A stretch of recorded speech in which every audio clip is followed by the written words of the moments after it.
Hey, how's it going? It's Grant with the Garden of Eden. And Shelby. And today we're going to talk about our perfect setups. Not exactly if we won the lottery, but if we had a little higher than usual budget and we're after breeding some shrimp and wanted the ultimate setup, here's what we're going to be entitled. We'll do Neocaridina and Caridina. If we have time, maybe we'll even do Sulawesi. But to start it off, we got to start with the Neos. It's the bread and butter of the hobby. So uh, basically, tank size, I always say the bigger the better. However, there is a point where if you're breeding for optimal profit, quality, quantity, and stuff like that, you don't want to go too big. Because once you go too big, then you've got an issue with not being able to cull all of the ugly ones, and you've got some ugly dude in the back of the tank who's getting all the girls pregnant, and then they have a lot of ugly offspring, and before you know it, you've got a tank full of ugly ducklings. So you've got to get really ugly ones that breed. really strict with your breeding standards and cull heavy. So in order to do that to the ultimate possibility, I say 40-gallon tank. You could go bigger. Like right now, Petco has the 50% off their tank sale, and they have included the 60-gallon tanks. It's just there's a point where you don't need them that big. The water volume from 40 to 60 isn't going to be too heavy unless you're feeding like entire zucchinis and like fruits and veggies or something like that. So as long as you're not overfeeding, you're not going to see that big of a difference in water volume. They're just shrimp. They're not turtles or anything like that. So with 40-gallon, I think you're going to get basically everything you need out of the size of the tank. I would do a lid on the tank just because they're Neocaridina, keeping everything easy. It's just standard. Have a nice lid on the tank. We make ours out of double polycarbonated panels. But if you've got the budget, you can do glass. You can make some nice sliding glass lids that would do all right. Filtration, I would go with those the larger sponge filters on the bottom of the floor for like the anything bigger than 20 gallons. I like those. I don't think Shelby likes them too much, but the 20s? No, for like the 40s and the 55s, the sponge filters that are on the disc, the weighted disc, they're not on the. No, I like those. Yeah, so I would go big, maybe like two of them that are rated for like 55 gallons on opposite sides of the tank. What is going on? Well, now that you mentioned it, I have to clean that one. It's just not flowing as well. Well, I had to mention it. Now I know the problem, and I'm not going to sleep tonight without cleaning that. We've got somebody coming next month that I'm sure everything in the house will be getting a little fine-tuned here and there before they come. So I would get the larger sponge filters. They sit on the floor, but they do produce a lot of oxygen in the tank. They work really great, and they'll overkill for the 40-gallon breeder tanks. Hey, Vibes coming in. Thank you for the $1.99 super chat. So come on, y'all, and give some love. Love y'all. Thank you so much. Hope you're doing well this week.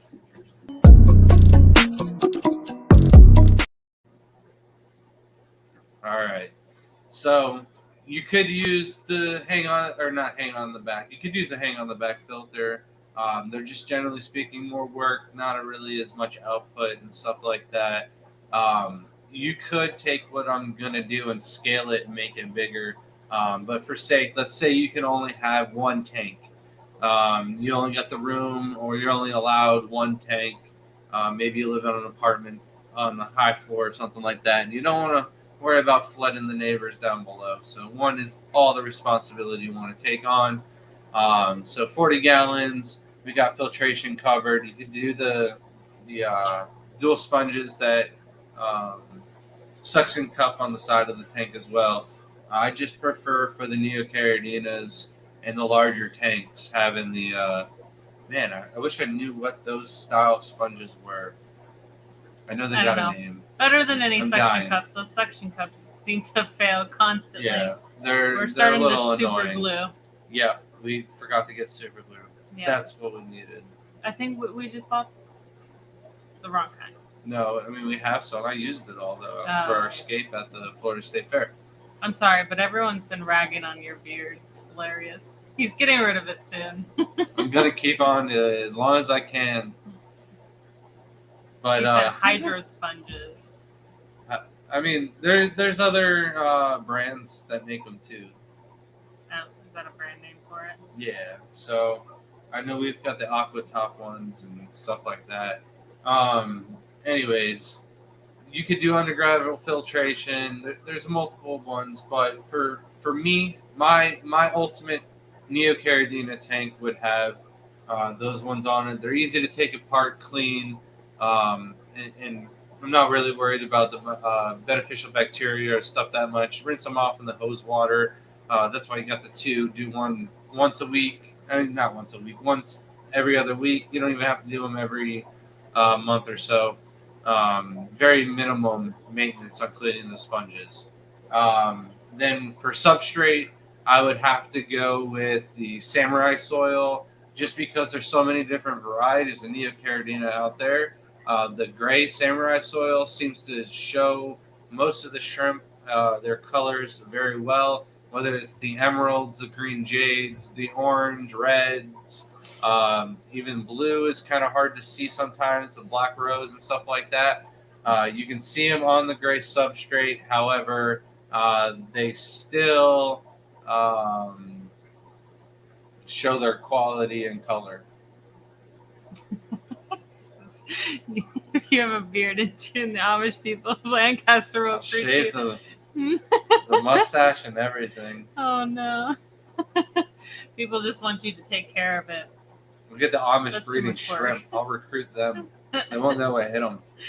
Oh man, we should dress up as Amish people when we go. I could pass as an Amish wife easily. That's funny.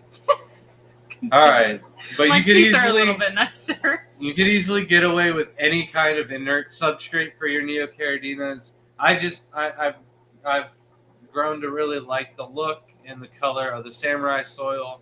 Not only that, but it's really easy to clean out. If you have to ever vacuum substrate or anything like that, it's just super, super clean and easy. The hard substrate, it stays, not hard, heavy substrate stays down when it's, you need to either bring them up or not laugh about it. I want to know who's talking smack. Right? Crypt Keeper saying that you could use the beard as a spawn mop for the dwarf neon rainbows. I really am curious of whether we could trim beards and use them as spawn mops. Like, could you imagine how gross that video would be? Just like, I'm just do gonna it take yourself. A nap. I'm just gonna take a nap right next to the tank and see if I wake up with eggs in the beard. Oh my gosh, that's so gross. And that the meeting is at an Amish house. I can't with these. Vibes coming in hot again with the $1.99 super chat. Says shrimp boil anyone? Oops, wrong channel. We are visiting Louisiana soon, so you never know. Not me, maybe him. Not that I'm not gonna eat a shrimp boil, but you might. I thought you said you're not going to Louisiana. I'm like, I'm not going by myself. It's too much work. Who's gonna run the table? All right. Too true. Back on track. Substrates, inert. You could use anything inert. You just gotta be choosy about your colors. If you're gonna do, the black and the blue, they're not gonna show very well up on the black substrate. So you might want to get white with that or tan or something. But I like the Samurai soil. Speaking of substrates, says, does Samurai soil come in different grain sizes? I saw some in store and it was way smaller than Fluval stratum and the Aqueon planting substrate. No, I think it only comes in the one size, and it also isn't like a aqua soil like Fluval or the Aqueon planting substrate that are a volcanic ash that are rolled up into little substrate balls. The Samurai soil is more like Eco Complete that's been rolled up into little balls. So you don't get the benefit for the plants as much with the Samurai soil, but Like I mentioned, it's very easy to clean. You don't have to rinse it when adding it to the tank. You could always add more to the tank if you weren't happy with it. I would do probably a nice 3-inch layer of substrate. This will give the snails and other little microfauna plenty of room to wiggle around and beneficial bacteria to grow all across the substrate and in and out of the little nooks and crannies down there. And, being an ultimate shrimp tank, having only one, we've got to have plants. And I've got to go back to one of my true easy keeping plants for this tank and do cryptocorns. I would probably do like a bronze crypt, or maybe no, I'd probably do a bronze crypt if I had to pick just one for my ultimate. Oh no, maybe Spiralis. It's a hard. I don't know. Which one would you go with? Between Cryptocron Spiralis and what? Bronze. Listen, I cannot choose. I will put them both in the same tank.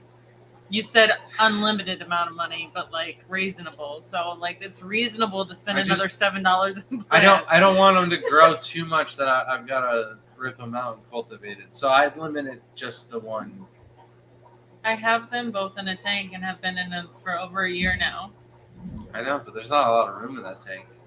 It's fantastic. There's a lot of rocks blocking He's just the crypts from growing up. I mean, you're lucky you can see stuff in the tank because of the stumps and stuff blocking the growth for the crypts, or else they would have taken over the whole tank. All right. Jealous.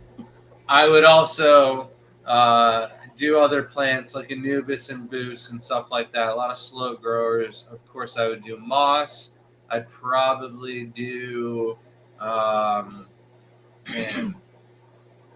like a mini Christmas moss. If I had to pick a moss, it still grows rather quickly, looks nice and nice and compact. Plenty of little nooks and crannies for babies to grow up and little hiding spots and stuff like that. What moss would you do with that look?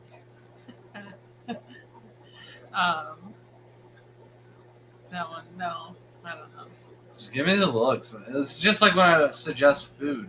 Like, she'll be like, oh, yeah, you want to go there? I'm like, well, where do you want to go? I don't know. She's got 0 suggestions. 0. Koro said, if you were, I actually have one. I say if at all times my answer to getting food is Thai food. But what happens like today when we do Thai food for lunch?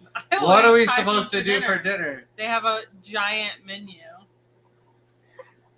If you're going to stock a tank for an aquascape competition, how many shrimps would you have as your fully stocked colony for like a 20-gallon? How many is too many? So I think we did like 400 shrimp for our first aquascape, was a 50 or 45-gallon tank in Chicago. Aquatic experience? Yeah. That was like it was like 200 to 400 shrimp that we brought for the tank. You don't want to like add not enough, because then the judges are like, oh, they didn't stock their tank with anything. So this answer is going to depend on what else you're adding to the tank. Are you adding other fish? If you're adding, a ton of little small schooling fish, then you don't need to add so many. But if shrimp are your only stocking option for a 20-gallon tank, I could still do like 200 shrimp. That might be a little crazy. So maybe 50. But also size of the shrimp matters. 200 1-centimeter juveniles wouldn't be that bad. 200 full 3-centimeter grown adults that are packing and you know what? They're gonna be blocking a lot of aquascape. I think I have more expertise in this area since I did an aquascape competition and my tank is almost a 20-gallon tank. I would say that doing just shrimp alone, if it's a competition, I would not do. I love shrimp. And they do have a pop of color. So like the best is going to always be like Bloody Marys or fire red cherries. And I would say about 30 to 40 of them. 50 would be awesome if you had different sizes, but like really nice big females would be the best. And then throw a schooling of small fish in there. So that's what I would suggest. And get, best of show. I did fish in my tank too. Oh man. That wasn't Exactly. got That's you what I'm best saying. in It's show. best to have a little nano fish and like a colony of, like 6 to 7 of them. I have the rummy nose rasboras, and Grant had CPDs. You could do, The green kabutai. yeah, that's what I was trying to reservoirs. think. Yeah. So there's a lot of small fish you could do. You want to keep their attention on your tank. So having something schooling and then something down at the ground is perfect. Cories will mess up plants too much, so shrimp is the way to go for that. Silver Creek question. I didn't realize I switched to already. If you were to build your own substrate, what amendments would you add to it, i.e., calcium, potassium, ferts, nyrate, etc.? This isn't a question for me at all. I wouldn't ever try to And it make says, my own is that substrate. yeah, there's a company that actually makes substrate, doesn't it? No, that's food. I'm thinking of food. But I wouldn't be the person to ask. I have done zero research into making or remineralizing my own substrate and stuff like that. I am, and we'll get into that when we dive into the Caridina substrates. But there's a lot of work that goes involved, and time is money. We're finally caught up after all of the holidays and madness with my mother in town and speakers coming through and stuff like that. But, at the end of the day, do I want to be spending an hour mixing up substrates and stuff like that and spending all the money and making it and stuff? Or do I just want to go and buy an $80, 25-pound bag that's going to last me 5 years? I'm more inclined to do that. I'm sorry, that's a horrible answer, Silver Creek. Yeah. It's the I would best one suggest got. if I was to make a substrate, it would be most as natural as possible, because adding anything, you could get really bad reviews. You're gonna be trying to make substrate, and okay, that's for purpose of selling it. Sorry. But your own, you just got to be careful with what you're playing with. Fertilizer, you can kill things. Overdoing it is too much. So like more of a natural base, like even the Brightwell and stuff, that's natural. It's just fired and then put into a tank. So like there's not much more that they put into that. So for like the Brightwell substrate, I know it's mostly volcanic ash that has been compressed and rolled up into little balls. I believe they add like humic acid and stuff like that, but Did you hear that? yeah, the kids are probably doing something. But I don't think they're adding much more than that. Across the board, most substrates are pretty much the same. It's just how well compacted the substrate is. Terracotta pots, yes or no for Caridina shrimp? Sure. It's not there's nothing to worry about them. They're not needed. There's a lot better things you can use than terracotta pots. We do have fire red cherries. Bloody Marys are harder to come by and to keep them stable, but we do have fire red cherries, which are pretty easy. So, our fire red cherries, 80% of the females will turn out to be painted. The problem is with painted red cherries, there's almost zero males that come out painted. So when you buy the fire reds, you'll get a mixture of male and female, and most of the females will end up turning painted on you. We don't sell painted because they don't usually show that they're painted until about 2 to 3 centimeters, and by then they lose some of their magic, and so we sell them at 1 centimeter. They're going to acclimate to your tanks a little bit better. They're going to grow up a little bit quicker, and when they do, they're going to shine, and they're going to be really deep and nice in color. There'll be a few culls or something like that, but for the most part, you'll be safe buying the fire reds off the website. Bloody Marys, I'm hoping to take care of this year. We have slowly been going through the tubs this winter, removing as much shrimp out of them as we can. Today I took care of the yellow barrel. There's really no point in us having the yellow barrel when the other IBC totes outside of the greenhouse are now breeding the shrimp. So we're going to get the barrels out of the greenhouse, try and fit more IBC totes inside the greenhouse for really shrimp, and the Bloody Marys will be getting their own IBC tote at that point too. Question number 2 for Neos. What minerals are required to keep them shrimp happy and healthy? That's something you'd want to last long term. All right, so we got done with plants. I was going to talk about hardscape and stuff like that next, but we'll do water now that it's a question up on the board. For most shrimp, the Neocaridina and Caridina, you need about 4 GH is your minimum in order for the shrimp to molt.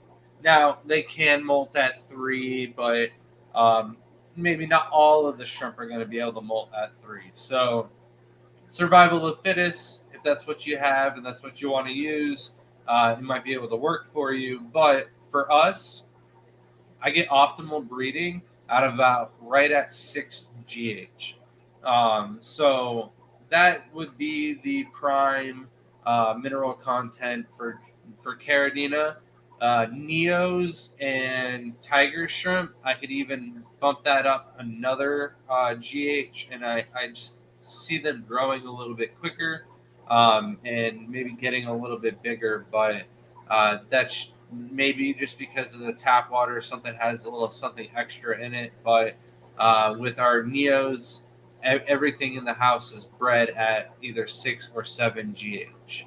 And then KH, you really don't need it. It's not a requirement. However, having it with the inert substrate is going to help keep your pH stable. So you won't have any pH swings or anything like that if you have a KH of like 3 or 4. You can have more. It's not going to hurt the shrimp, but it's not needed. You can have 0, but like I mentioned, the pH swings have some like limestone or something in the tank, crushed coral to help keep that pH stable. But the best thing is just to have a little KH in the water. That's going to do it for you, and you don't have to worry about leaching phosphates and stuff like that out of the limestone. And then pH neutral is going to be good for Neocaridina. However, you can have low pH. Over in Asia, they're breeding these in ponds. The water and the natural ponds and even the vats and stuff that they have, the water there is just naturally low pH. So all the Neos, everything like that, they're all bred overseas in low pH. Just in America, almost all of us, our tap water comes out hard. So they have adapted the water parameters at the end retail stores so that way they're ready for the consumer. And that being the customer that's going to keep shrimp on tap water with the Neocaridinas, it's going to be harder, generally speaking. So they do well in hard water, but they can do well in soft. How high the pH can go, I don't really know. I've never tried or heard anybody keeping over 8.5. How low? 5.5 is about as low as I've heard, but you don't need to go out there and buy Neos that are adapted to Caridina parameters. You can do it very easily.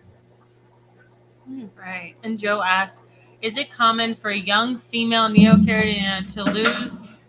I'm so glad that was empty. To lose their eggs after a week. Yeah. So first-time moms, they're the worst. Thanks. The baby number 2, a lot easier. No.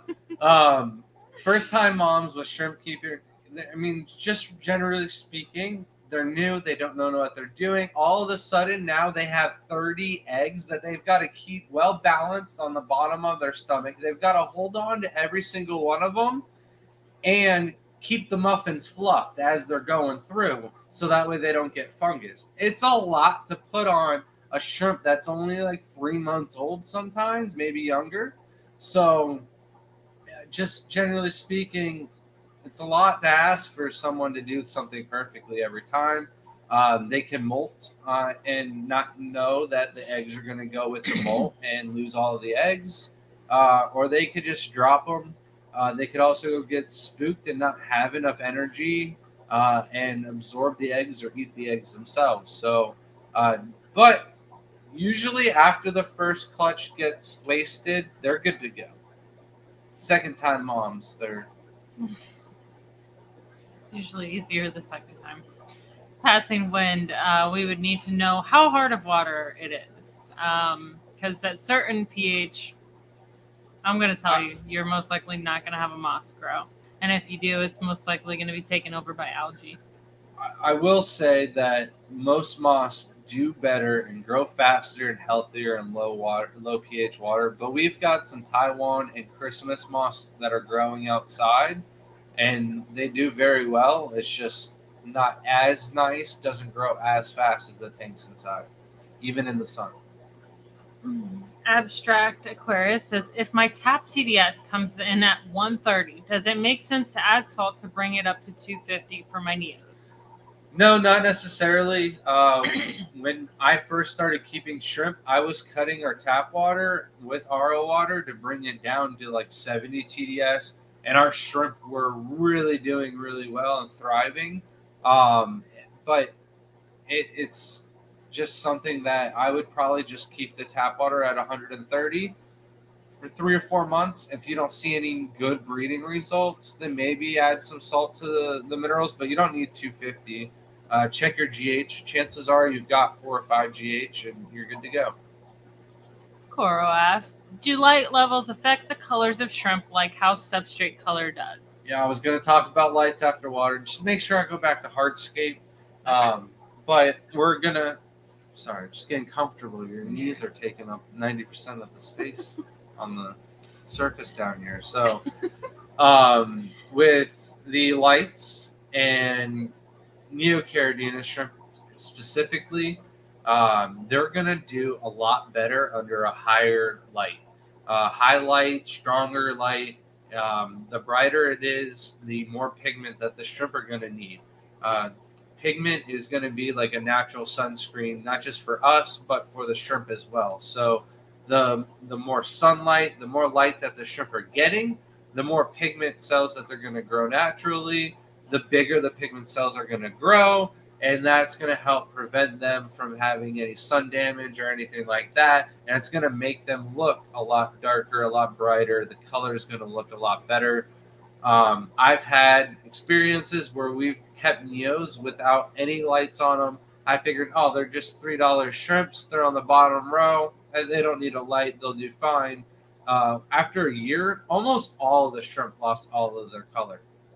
Shrimp that I knew were award-winning shrimp, the exact same one, completely lost all of its color and took a few weeks on good lights to get that color back. They also do get stressed out. So mimicking sunlight as best as you can during the day is the best for any fish or just dropping everything today. Any fish or shrimp. I mean, it's just you want to mimic as much as natural as you possibly can. So that sun does a lot more than the LEDs that we can put on there. I had this suspicion one time when we put a light out on our tanks. We have 8-foot long lights. Well, one of the tanks doesn't get as lit as the other ones. And I had some shrimp in that tank, and I told him they're not going to do well, and they did not do well. They didn't breed as good, and they didn't die. They just didn't do well. They didn't breed very fast like the other ones that were mimicking the day. So wait, we're not done. So we got to get a light for our tank. There's plenty of options out there for lights. Beamworks, Aquaneats, they're cheap options, but we've got the budget. I'm going to go with the Fluval 24/7, the one with the ratings, because shrimp, fish, they don't have eyelids. So I'm going to set the timers right, and I'm going to dial it in just fine. So the sun's going to rise nice and easy for them, and then, die off into the sunset at nighttime. Don't worry, we're not sponsored by Fluval. No. Okay. So I'm going to step it up for the Caridina, just you wait. Oh, okay. Yeah, I mean, the Fluval lights, they're good ones. I can, dial them in on how strong they're going to be and whatnot. So, what is that light that we have on your tank in the living room? I don't know. API. No, I don't think that's right. No, it's not right. I don't know. We have to ask Kevin Kelly every time my phone dies. I'm like, what was that light again? Because Kevin Kelly loves that brand. It's got an app on the phone. I think Fluval has the same thing. There's a lot of different brands that do it. But you can set a time limit to when it comes up, and it will gradually come up. It won't just like turn on and shock the crap out of everything in the tank. You know how like that we had, what were those little loaches, coolie loaches? Yeah. He loved them, and he loved to turn that light on, and they would just scatter in the mornings. But that definitely 4 o'clock in the morning, you terrified him. turn that light on, and they. But That's how you catch them too. It's Yeah. the easiest way. just put a net right in the middle, turn on the lights, and pull the net out. 2 seconds later, you got half the tank. Doing 2 nets, pull them out, you got the whole thing. So Was that it on the lights? what's Or that? did I interrupt you? What did you say? I didn't hear you. Usually by now I would scream at him because he's getting old, Huh? You say something again. The lights. Are you done with the lights? I'm never done with the lights. We need lights to grow the plants and Oh, everything. goodness gracious. All right. Fluvalite, that's what I would go with. That's my option for this thing. Sibley asked for Babalti shrimp. Oh, did I say that right? Babalti? Yeah, you did. Yeah, okay. You're lying. No, but What's Babalti is right. What's the ideal parameters for them to thrive? Neo or Caridina? I think that depends on who you ask. I've tried them twice in Neocaridina parameters, and they did not breed. I tried them in Caridina parameters, and they didn't breed. Tried them again in Caridina parameters, and they're breeding very, very slowly. Babaltis are one of those shrimp that have been in the hobby since I started. I don't know a single person that has a good colony of these going. Like, I don't know if they're like a good shrimp to breed in the hobby, if they're breeding them overseas, or if they're one of those shrimp that are bulkily caught out of the wild and sold in the hobby. You should put them in Neos. See if they do better. I do know that the there are people with the zebra Babaltis that are doing okay, but like we bought some off of somebody, and then I wanted to buy more, and they're like, "Yeah, we don't have them anymore. It crashed." So it's like nobody really has them going good to tell you the answer to this. We'll have to figure this one You gotta out. crack the code and let us know. See, sometimes we get so many shrimp that we just like let them do their thing, and we're just like, oh yeah, maybe we should try something different. But they survive, they breed. I've bought them takes at different points in our hobby, at different skill levels, different levels of consistency and stuff like that. And I know that the bulk of the house does really well if we just stay on top of doing maintenance and stuff like that. So Joel asked, did you say KH in Caridina water? no, we were talking about Neocaradinas when I was talking about the KH. Caridina water, we'll get to that. That's temperature for Neos. All right, temperature is going to be 72 is where I would keep it if I was keeping the shrimp inside.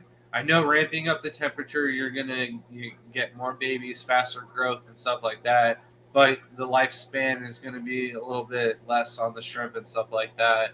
70, 72, no issues with fungus, bacterial infections and stuff like that, not as common. So I would keep it that, and you don't have to worry about a heater. No need to buy a heater. You don't have to go the Cobalt route, and they're a little expensive, but they don't have as many issues as some of the other heaters are well known for out there. And then it's still recommended to replace that heater every single year. So if you don't need a heater, room temperature is great. Great to hear that you got the shrimp and they're doing good. So hardscape with the Neocaridina, I'm going to go with Manzanita wood. Some nice big winding branches, maybe on the sides to block the sponge filters, and then no, Manzanita falls apart too fast. no, I don't think so. You don't remember my tank, do you? The little twigs. I want branches. I don't want twigs. Yeah, I guess if you did. I want the branches, big winding you would- branches. It's I just want a like ticking time bomb for stumps me. almost. If Okay. you don't, maybe Mopani is also good. But for the Neocaridina, I would go with that. And then for like some rocks, I would do some nice mountain stone, and just to give some little The Neos can take it. You're stressing me out with this ugly mountain stone and manzanita wood together. I would just do a nice little Them piling on colors. both sides, make some Lucas Brett's shrimp, I piles love those. and stuff like that. He in the puts these corners. rock piles, and he has this one tank, and it's just piled of rocks in the corner, and that's the epitome of what I love, because the Sul de Weste, the first time we did them really well was because we had so much lava rock, and they love those little tiny crevices. And of course, as Grant preaches, more surface area, more biofilm, better for the shrimp. I do listen sometimes. So that's why I'm adding the branches. Get some surface area throughout the water column, and then as much little rock detail as you can do on the bottom. But don't need to go too heavy with it or anything like that. So I think we've done everything for the Neocaridina tank. Maybe tank mates. I would do Malaysian trumpet snails for sure. Some nice blue ram's horn snails or pink, maybe some red foots, whatever color you'd prefer. And then I would do the aquatic isopods for sure. They haven't really bred or done anything in our Caridina tanks, so they're doing quite well in multiple of our Neocaridina tanks. So for sure, some isopods. I'd love and welcome a nice colony of seed shrimp for the tank, maybe some Daphnia, but they probably won't survive very long in a nice clean tank, which I'm going to provide. Good, decent amount of water changes. Saying about maintenance today, though, we're just pipping out a tank. And I think that's going to wrap it up for my Neocaridina tank. On to the Caridina. That sounds awful. Throw it away. Just kidding. But anyways. So, hold on. Cora says, it's so frustrating. I added duckweed to reduce the hair algae and all my Java moss died. So you don't... So the thing with duckweed and any floaters, you want to make sure that you take it out as much. You still want sunlight coming through. And I know that like the duckweed, I've had that issue where we got too much duckweed and it starts to suffocate everything down below. Because it's also pulling out that bad stuff. So you don't want to have too much of that. You want it to be able to, repopulate. So just, make sure you're taking out some of the duckweed. But you have hair algae and your moss died. So that tells me you're not doing enough water changes. So increase the amount of water changes, and you'd probably have both of those things corrected. Thank you. They sold the aquascapes at the fair. They were really nice. Some were nicer than others. Says, next question. Crank keeps trying to talk about hardscape, and we keep distracting him. What's the best Thai noodle and why? The wide rice noodles. I like my drunken noodles, so it's super good. But that can also go bad at other places. So I don't know. I've had some up north. There were different wide rice noodles. I mean, them things were like this wide and like this. It was weird. It was almost eating like a burrito Thai noodle. I'm trying to think of what they're called. Tortillas. Wonton wrap. No. Okay. Continue with your it's Caridina time. So start off with a tank. We're going rimless this time. I ain't gonna do no lid on this tank. We're going rimless. I'm gonna do a nice 40-gallon rimless tank. Really, how are you not gonna go with a really nice aquascape and everything on this one for Caridina? But you still got to remember that you got to catch the shrimp. So it's going to be a nice, like, stadium-style aquascape where you're going to have a nice landscape going on the background, but a nice open field front. So that way you can lure all the shrimp out with a nice little piece of food, plenty of, substrate area that they can gather on, and you can collect and pull out the culls and stuff like that. Start with substrate. I'm going to go with a black aqua substrate. We're going to go with Brightwell. This has just been my pride and true substrate for like 5 years now. I haven't had any issues. It's still available today. There are like 8 different options that I'm running above that we're trying out. I just can't recommend it until I've been using it for about a year. That way I know, okay, it at least holds your pH for about a year. Then everything else, after that, maybe I'll do an update video and stuff like that. But we're running multiple different substrates, all with the same water and everything else like that. That we've been keeping all of our other tanks in. So we'll know relatively soon whether they're going to be decent or just trash right off the rip. But why even risk it if it's not broken? Why fix it? So we had mentioned earlier the small granules. You were looking for larger. I don't really recommend that. With shrimp, especially, they like to burrow and look for food. And I've seen little tiny baby shrimps through the 5 millimeter size substrates get caught underneath like a little mini cave in, and the shrimp get trapped. And if I'm witnessing it on 2 or 3 tanks throughout the house on the front of the glass, and it's probably happening down the sides of the glass, it's happening in the middle of the tank, throughout the tank, your baby survival rate is going down, like the viewers who don't care about Caridina shrimp. You're just talking too much. The smaller substrate doesn't really cost any more money, so for that reason, I'm just going to go with the extra fine.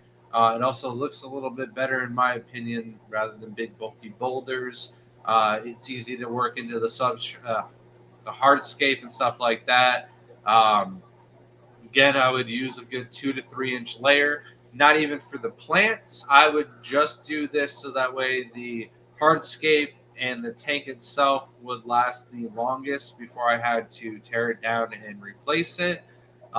Then, with the substrate being an active buffer, it is lowering the pH down. So no matter what substrate you get, you have to get an aqua soil. That way, your pH is going to be buffered, and then we're going to have to talk about water next. Thank you so much, TJ Autocross, for the $9.99. Who needs more killers? Shelby does. I'm gonna order them right now. Thank you so much.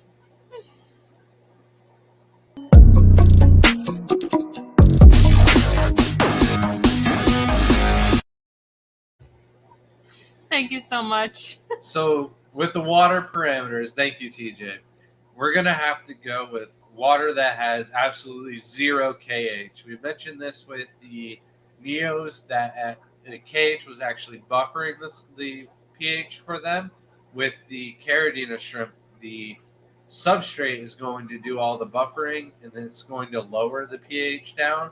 And in order to have low pH, you have to get the KH out of the water. Otherwise, it's going to bring and fight your substrate, and it will basically ruin your substrate and can even cause it to lose structure.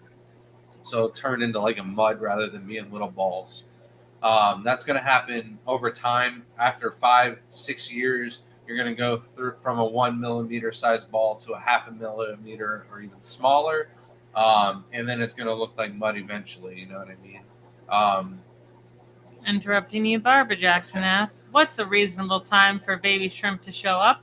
I have a black tiger shrimp for a little over a month now. Just wondering, this is my first time with this shrimp. So, like 3 to 4 months is like a reasonable time from getting new shrimp. Generally speaking, you're going to get a 2-month-old shrimp, so give that shrimp 2 months to breed, and then after that, you've got 30 days of the shrimp in egg form, and then from there, 2 to 3 weeks before you're going to see that shrimp crawling around, because it needs to molt once or twice before it's got enough energy and room inside of its body to really walk around, explore, and look for new food. Back to the water parameters, though, the general hardness is about the same as Neocaridina's. You need at least 4. We have the best breeding at 5. And for like a lot of the blue Caridina, like the Blue Bolt, Shadow Pandas, the Galaxy Pintos and stuff like that, at 6 pH or 6 GH, the blue shows a little bit stronger and nicer. So we do go a little bit Oh my god, I got the hiccups. This is not good. Oh no. We do go a little bit higher on the GH for our Caradina for that reason. Even though it's lower than the Neo Caradina. But a lot of people recommend, 4 or 5. But I like to keep the whole house consistent, stable. That way I'm able to run through the house and do water changes as fast as possible. And I don't have to worry about anything like, oh no, that was 130 TDS or only 4 GH and everything else is at 6. They all do really, really good at. Oh, we never turned down this light. No, yeah, it's bright as can That's be. why we're bright. All right, you read the question. So Crypt Keeper says, follow-up question to the light topic. Does it hurt to have lights on overnight instead of during the day? Like, does the moon's gravitational pull affect stuff in any way? I don't think it does, but you're going to have some type of natural daylight and stuff like that. So having the lights on at nighttime, I'm going to say is going to increase your chances of hair allergies. So if you got like any type of light leakage through the blinds or windows or anything like that, and your algae has a 24-hour period of photosynthesis where it can grow. Does algae do photosynthesis? I'm not the person to be talking about that. But if you can give it a 24-hour light cycle where it never has a time to go to sleep, it's just going to thrive and probably take over your tank. Unless you're like a vampire and you've totally blacked out your room during the daytime. But I know you're not. I've seen you during the day. So. And I think there's a lot more to this than probably that. There is probably some type of effect. I mean, we're affected by the moons as well. I mean, we're mainly water. You got to think about it, how much it moves water in the world. And then we're mainly made of water too. So we're affected as well. So I would say that fish are usually affected because they are in water. You know what a good science fair project for Jaden might be is high tides. Do the tides affect our tanks at the house? Oh, goodness gracious. No. Kill the pump, check the height of the water at high tide, and check the height of the water. We got to get at this low done tide. in a day. We got to get this done in a day. There's 2 tides a day. Procrastination parents here. We are best at everything doing it last minute. At 12 o'clock at night. All right. Okay, sorry. What was that? WB says if reds wash out on light substrate, would it color back up on a black substrate? Yeah. Yeah, it should. It depends on the quality of it, look though. Better on black substrate. It's just hard to see the black Neos on black substrate. Mm-hmm. But my quality of my reds are really well, and they are on a very light sandy substrate, so you can tell by the quality as well. Now I say if I move them into a darker tank, some of those do brighten back up, and they could have stayed with the colony, but I'm going to try to get top tier with some of them. So lighter sand, culling heavily, you'll get better colony. But back to the Caradina water parameters. Talked about KH, so then we got talked about GH. Now let's talk about the pH. You want it to get below 6.5. At 6.5, I'm moving the shrimp into a different tank. I'm changing out that substrate. I'm getting that pH back down as low as possible. I don't know how low you should go for like the absolute lowest possible with Caradina. I've heard 5 being no problem. I know for us, we've gotten to like 5.5. Never really anything tests lower than that besides a pH probe. So until we get one of those, I don't really know how low our pH has gone. But 5.5 is good. 6 is good. 6.3 is okay. At 6.4, you're at the end of the life cycle on your shrimp, and it's time to cycle a new tank. So, generally speaking, if you cycle a brand new bag and 30 days in and you're at 6.2 or higher, you might not have the best substrate brand, or you might have gotten a bad bag. When checking your bags, when you buy new bags of substrate, see if there's any moisture in the bag. If there's any dampness or if they're moist at all, that's going to be a good fresh bag. If it's dry and brittle and you can take one of those substrates and squeeze it and it just turns to dust, that's no good. You want it to hold some type of structure when you pinch it. Now, don't open bags of substrate at the store and ruin it for everyone. Though. No, you can pinch it in the bag. You can feel it. Still can't pronounce it. I got the ubu. Kedama. No, I was talking about Oh. the name. Oh, sorry. No, I pronounced it Kedama. Have you tried a Kedama as bonsai soil? Yes, we have 8 tanks. No. I have 8. I'm just kidding. I feed them, so I claim them. We have 11 tanks of it actually up there. And so far so good, no complaints. It's buffer and pH really low. I think we're getting to the year point. Almost to a year. Yeah. There's babies in the tank. They haven't had I haven't seen any algae issues. There's Kleb, but that's not like a problem. That's our fault for not doing as many water changes as we should. But that one balanced out already. They're doing seem well. like The they're shrimp are doing good. breeding. They're happy. I enjoy looking at it too. I think it's a really beautiful. It's like a bright color in the tank. So it might bother some people, but I enjoy it. It's pretty. So we've got GH, KH, pH covered. I don't really test anything other than TDS. Total dissolved solids, for whatever reason, is more important than most people think. A lot of people say it's all about the GH. Well, I've had water with a GH of 5 and TDS of 110, and I couldn't get the shrimp to breed very well. Even at 130 TDS, the shrimp were not breeding very well. Now, I don't want to toot my own horn and gloat too much, but we are the only ones in the United States that are fully supported by breeding our own stock. Therefore, I got to be doing something right by keeping my total dissolved solids where I'm keeping them at, because if I kept them any lower than 150 or 160, I just simply wouldn't be able to meet the demand on so many of the different types of shrimp that we offer. I know there's not a lot of variety on the website, but we do sell a lot of shrimp behind the scenes. That sounds really sketchy, but like if you email me at thegardenofeater@gmail.com and you're like, Grant, I've been hearing all this stuff about red steels. I want them. You say they look good in aquascapes. I want them. How much are they? I'll be like, oh, they're $5. I'm sorry, I just haven't gotten them up on the website yet.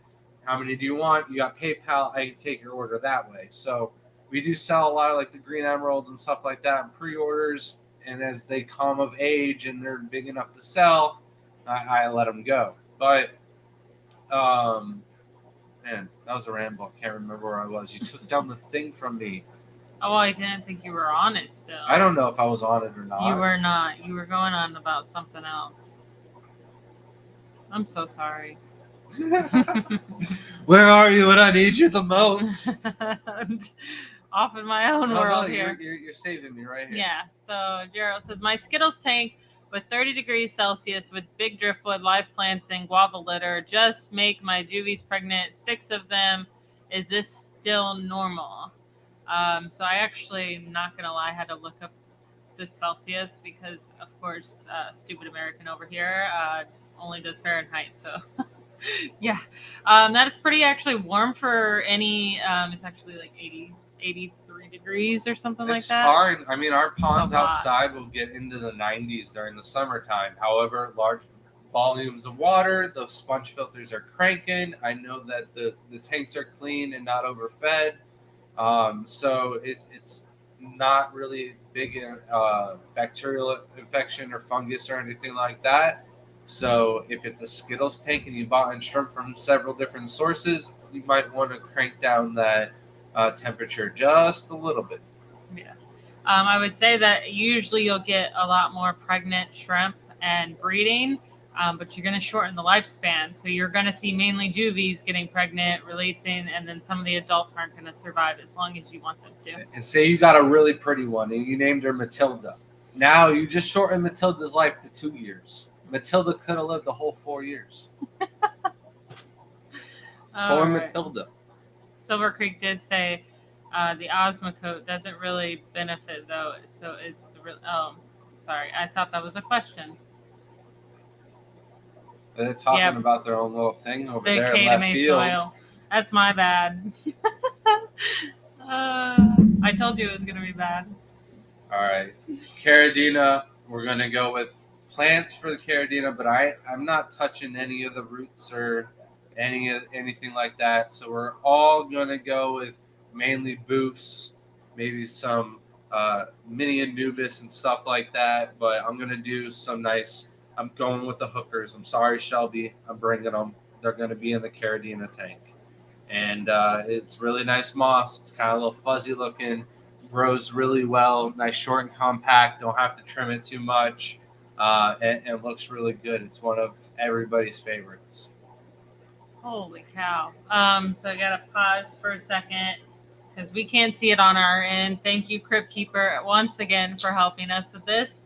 That Jeff Kane gifted 50 memberships. That's absolutely crazy.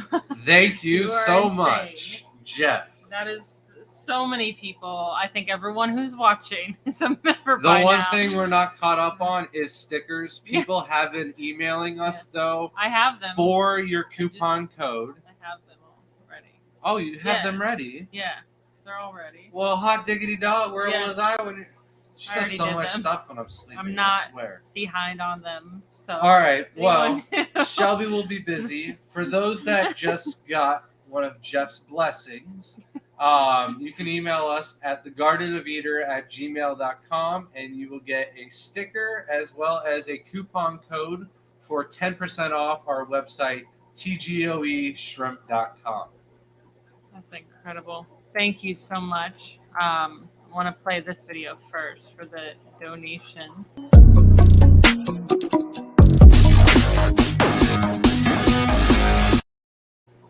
That is cool. And then to welcome all the new members, give me 2 seconds. For killing me, Holmes. You're always killing you. It's Caradina. Welcome to the team. Thank you so much, Jeff.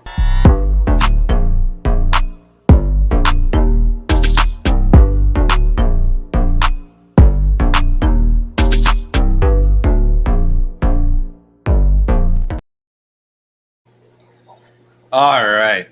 I lost Shelby. I don't know where she went, but we're going to dive back in here. We've got a few minutes here. I know, Caradina, there's a lot to talk about. I've only just hit the surface on my ultimate tank. We've got to keep the water in there, though, somehow. I did a lid on the Neo Caradina because they're just Neos. I don't want to get too fancy with those. But with the Caradina tank, I went rimless.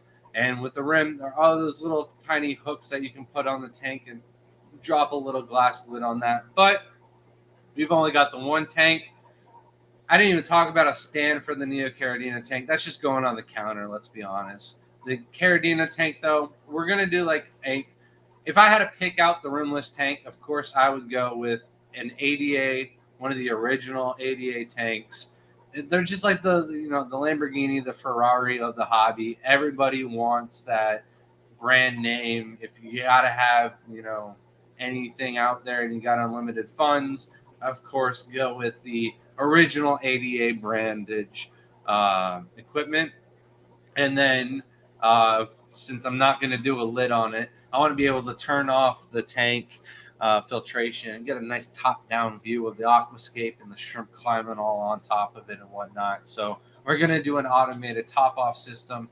I don't even know what brands are out there or anything like that. I'd probably just go to like Bulk Reef Supply or actually Harley has automated top-off systems for the little things, and I would just probably grab one of those and just use a way bigger reservoir or something like that, of course, because he does the little tiny nano tanks. But I would do an automated top-off system. That way I don't have to worry about the GH fluctuation, TDS spiking, or anything like that. Stays nice and steady. I get a big reservoir, too, so that way I can go on vacation 2 weeks, 2 months, not have to worry about that tank at all. Get home, go right back into doing my water changes, and everything's good. We only got 45 seconds. I thought you were bringing up a question. No. All right. And then, that the lighting, we talked about the Neo Caradina tank. I did the Fluval 24/7. I don't want, something sitting on the tank like that. I'm going to do the Kessel lights, the ones that hang off the back with the little hook swing arms. I don't know what they're called, but they hang from the back of the tank. They look really good. I think they have the exact same settings that Fluval does, where they can easily come on, warm the shrimp up in the morning for you, and then put them to sleep, warm them down at nighttime for you, and Yeah, that's my hour. I got more on Carradino. Don't you worry. But first, I know I don't have his question, and I'm so sorry, Crip. 1 second. that's what I said. But first, Thank you so much, Alex, from the Secret History Living in Your Aquarium. Says showing love with money. Any wild fishies still kicking it from December? I have a whole colony in the garage. I love them so much. We've got fish from your original visit, like the American first time flagfish. you came here. The American flagfish, I thought was a largemouth bass. Maybe it's just a warmmouth. I've gotten so many answers from like people I trust that I don't know who to believe anymore. There's 2 golden top minnows in that tank, all from your original trip when you came down here. So thank you so much, Alex. All right, sorry about that. And let's get back on track. Thank you, Alex.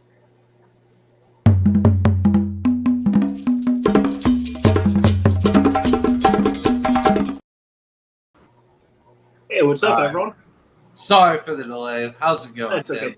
Everything's good. So I posted that question back at 9:53. If there's a way you can check back to that timestamp. Yeah, I can find it. Give me 1 second. I actually paid attention to the time this week. Hopefully it made it a little easier. Yeah, got it. All right. Okay, so as you guys know, I do have a purple metallic colony going, and it's not quite showing its true potential yet. And I was told by the breeder that it's probably because I'm using a brown substrate. And so I was hoping that we could work out a remedy to not having a black substrate. So I wanted to know, could I just top off a little bit of black substrate on top of the brown that I already have, or would that cause issues? So, you could add on a little top substrate. You don't even have to use like an aqua soil or something like that. You could even just put like some black samurai soil. Just want to make sure you do a really, really thin layer of it. That way you're not capping off your pH buffering abilities of the substrate. So it's like a catch-22 where it's a little riskier if you do the aqua substrate. However, you're not going to lose any of that, pH buffering if you do use the aqua soil. Okay. So do you think like an aquachar or a lava stone might work out for that purpose, or? So you could possibly like crush up some aquachar and let it fall to the bottom, and there would probably be enough flow underneath that. Same with the lava stone.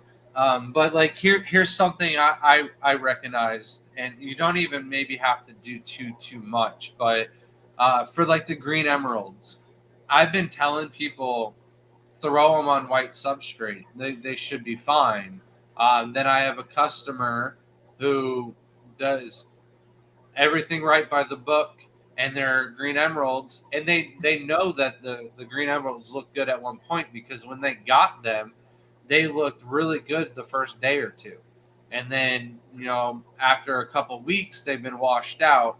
And they look similar to like the lower grade green jades now.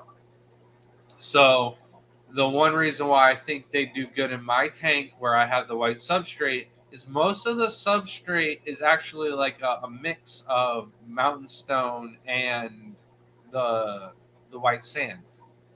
So it's not even probably 20% white on the bottom of the floor, because what's going to happen is algae is going to grow on the white substrate and stuff like that a lot easier than it will on the brown. Oh, okay. So there's just dirty spots where it doesn't look white anymore and stuff like that. So majority of the tank is kind of gray or blackish, darker in that tank. So I do think that Carradina shrimp do a little bit of camouflage because of the Aurora blue tigers, for instance. They do look a little bit better on black. All right. I haven't got them on brown. They kind of look a little washed out. I moved the same shrimp onto black substrate, and they gained a lot of color and grade.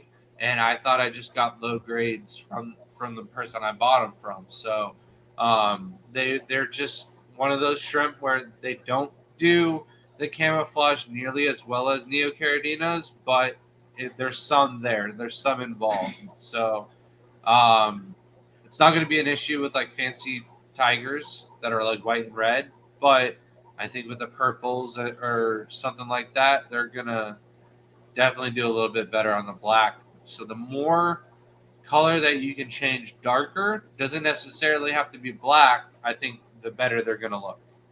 Okay.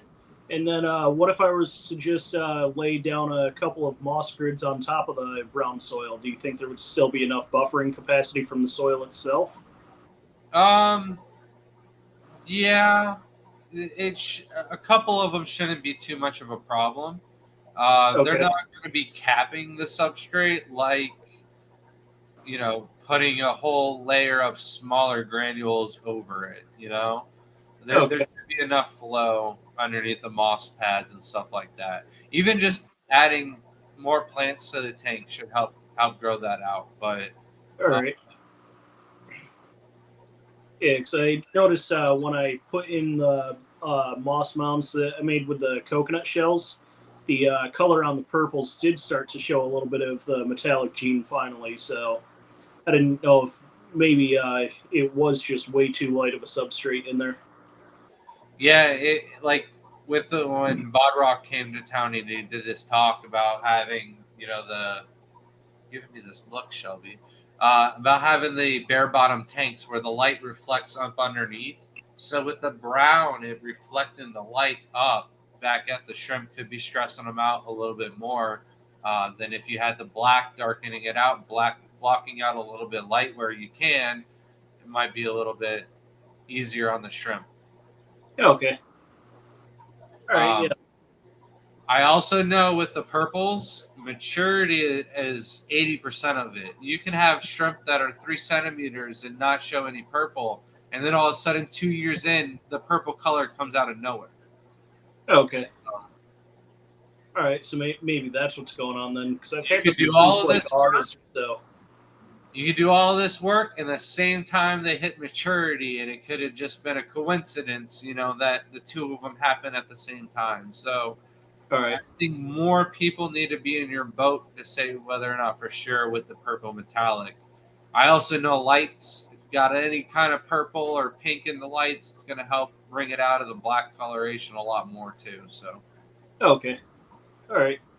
Yeah, I'm kind of not sure which direction I want to take with it. I've already contacted Kyle over at Poseidon's Pets to make me some moss grids that would fit the bottom of a 10-gallon. So I'll try it on one of the lower grades first to make sure that the pH stays safe. And if it does, then I might move it into the purples. Yeah. But I'm still not 100% positive how I want. Are you going to cover the entire bottom with the gray? That's what I was thinking. Because there's still holes in between the grate that the soil might have a chance at still buffering the water, Yeah. No, still do that. I mean, yeah, it will. That's the whole reason, they do that for terrariums. They have biosubstrates and stuff that are completely covered, but it still creates that natural environment. So the water fills up and then goes in a motion that way. So it should buffer the water, no problem. Do you think I might be benefiting from adding a under gravel filter in that situation? Or do you think there still might be a buffer? If you're doing under gravel filter, though, you might as well just swap out and put new substrate on. You know what I mean? The under gravel filter, all that work is going to do all the shrimp keeping methods that I would be trying to prevent. Right. I don't know what I'm saying. Yeah, because once you add the under gravel filter, you're disturbing the substrate and introducing bacteria. It's more risky than just capping it off with black substrate. Yeah. Okay. Probably your best bet. Even if you were to mix it too, if you felt like it wasn't getting through, you could also mix it. And I think the mixed tanks look pretty. And colors, black and brown, and you could also just take a spoonful every day and put it on top, and then in a couple months you won't see any brown left, and Okay. you won't have any real issues with ammonia or leaching or anything like that from a spoonful, So All right. Well, you do a once spoonful in the morning, a spoonful at night. okay, once the bag's open, I will want to keep it submerged underwater, right?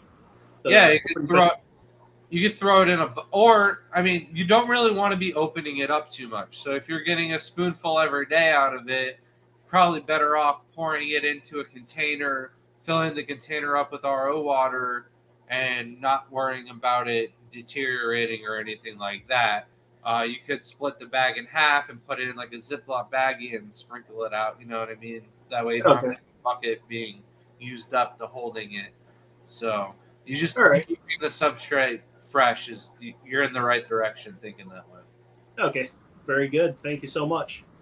Vibes did say Tim's looking good. Favorite shrimp for eating? Oh, probably coconut shrimp with some sweet chili sauce. That sounds good. If I was to eat shrimp, Yeah, Shelby doesn't eat shrimp. a hibachi is shrimp is the only shrimp. So a little soy sauce and butter and some garlic. I guess that's what it. And I can barely eat it because texture is a problem with that one. Oh, okay. I don't know what it is. That texture is just unpleasant. Thanks, Bob, for the $1.99, and here's your video.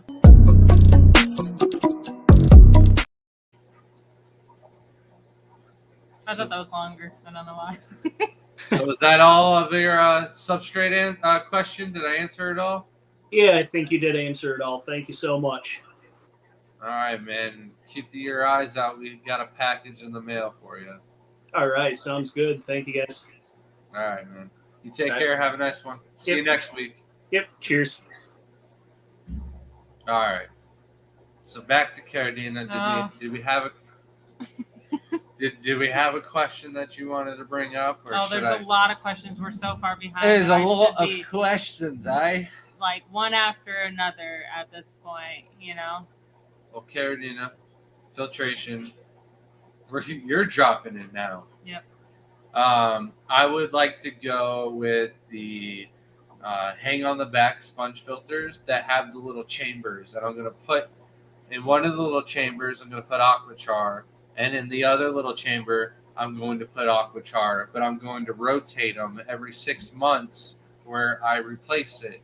And then the Aquachar that I take out, I can clean with some hydrogen peroxide, a little bit of RO water, and reuse it. So I'll have like 3 little portions of Aquachar that I put in rotation for those. Obviously, it's a 40-gallon tank, so I'll have 2 of those suction on the back of the tank sponge filters. I think they're Quavi sponge filters, but we do have one of those. I was going to set up a tank and do like an ultimate Caradina tank, but on a smaller scale, with one of those sponge filters, and to try them out with the Aquachar in it. But I haven't gone around to it. A lot of time in other projects to be doing little side projects like that. Still have today we were at Target and Shelby found cat litter that changes color depending on the pH of the cat's urine. People probably know. Pretty litter. A lot of people have cats. What if unlike us? We could use that to test the pHs of our tanks? Yeah, it's really and it's cool. cheap. I just found my spot. Now you're gone. Gone. Thank you so much, Denikin Aquatics, for the $5 super chat. Says Shelby, you guys ever make it out of here, I will feed you some lutefisk. What is that? It will make the shrimp taste like the best meal you ever had. All right, I'm gonna hold you to it. Thank you so much. Thank you, man. You need to speak faster. Hope you're doing well. Say hello to Danny. Oh man. If you have an answer or answer for all these questions, go ahead. I'm just kidding.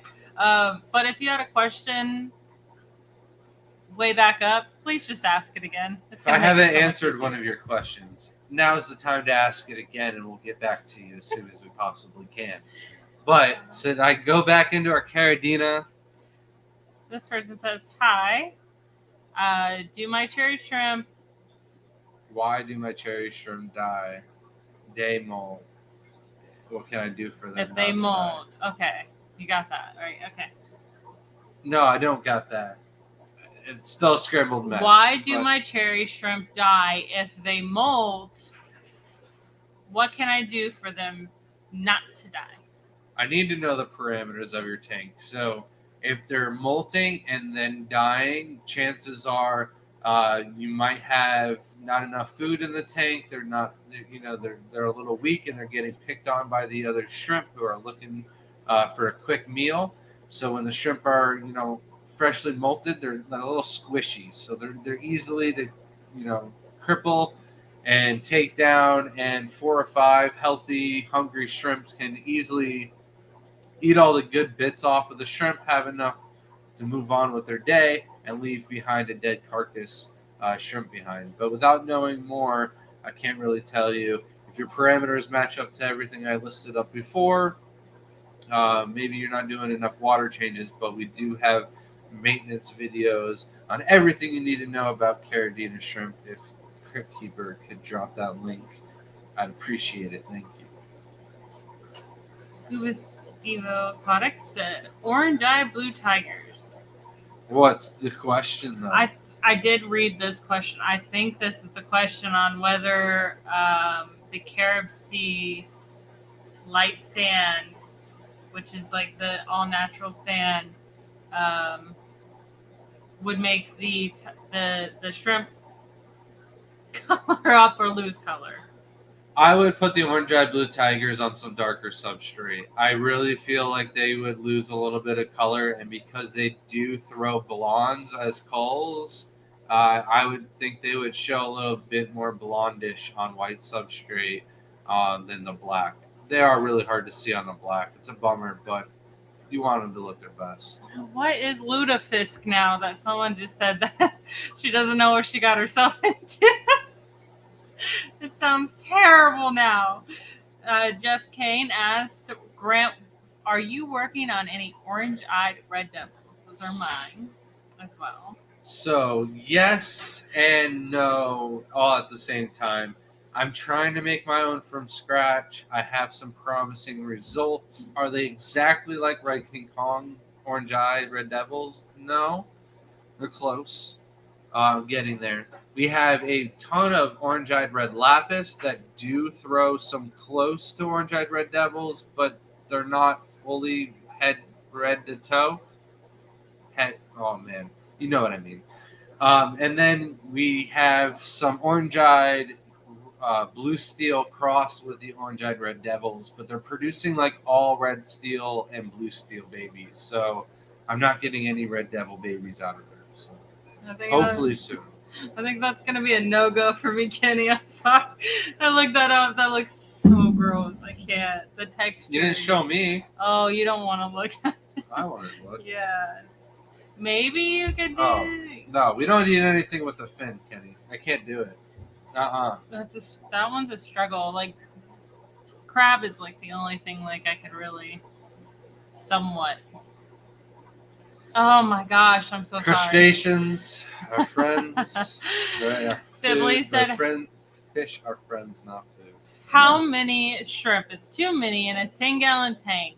What is a good number to start selling? How many should I keep left over in breeding? You're right here next to the mic. So for a 10-gallon tank, I would get a good 20 shrimp to start breeding. I would start with more if possible, but with buying from sources or something like that you never bought from before, maybe start off with 20 as a good starter.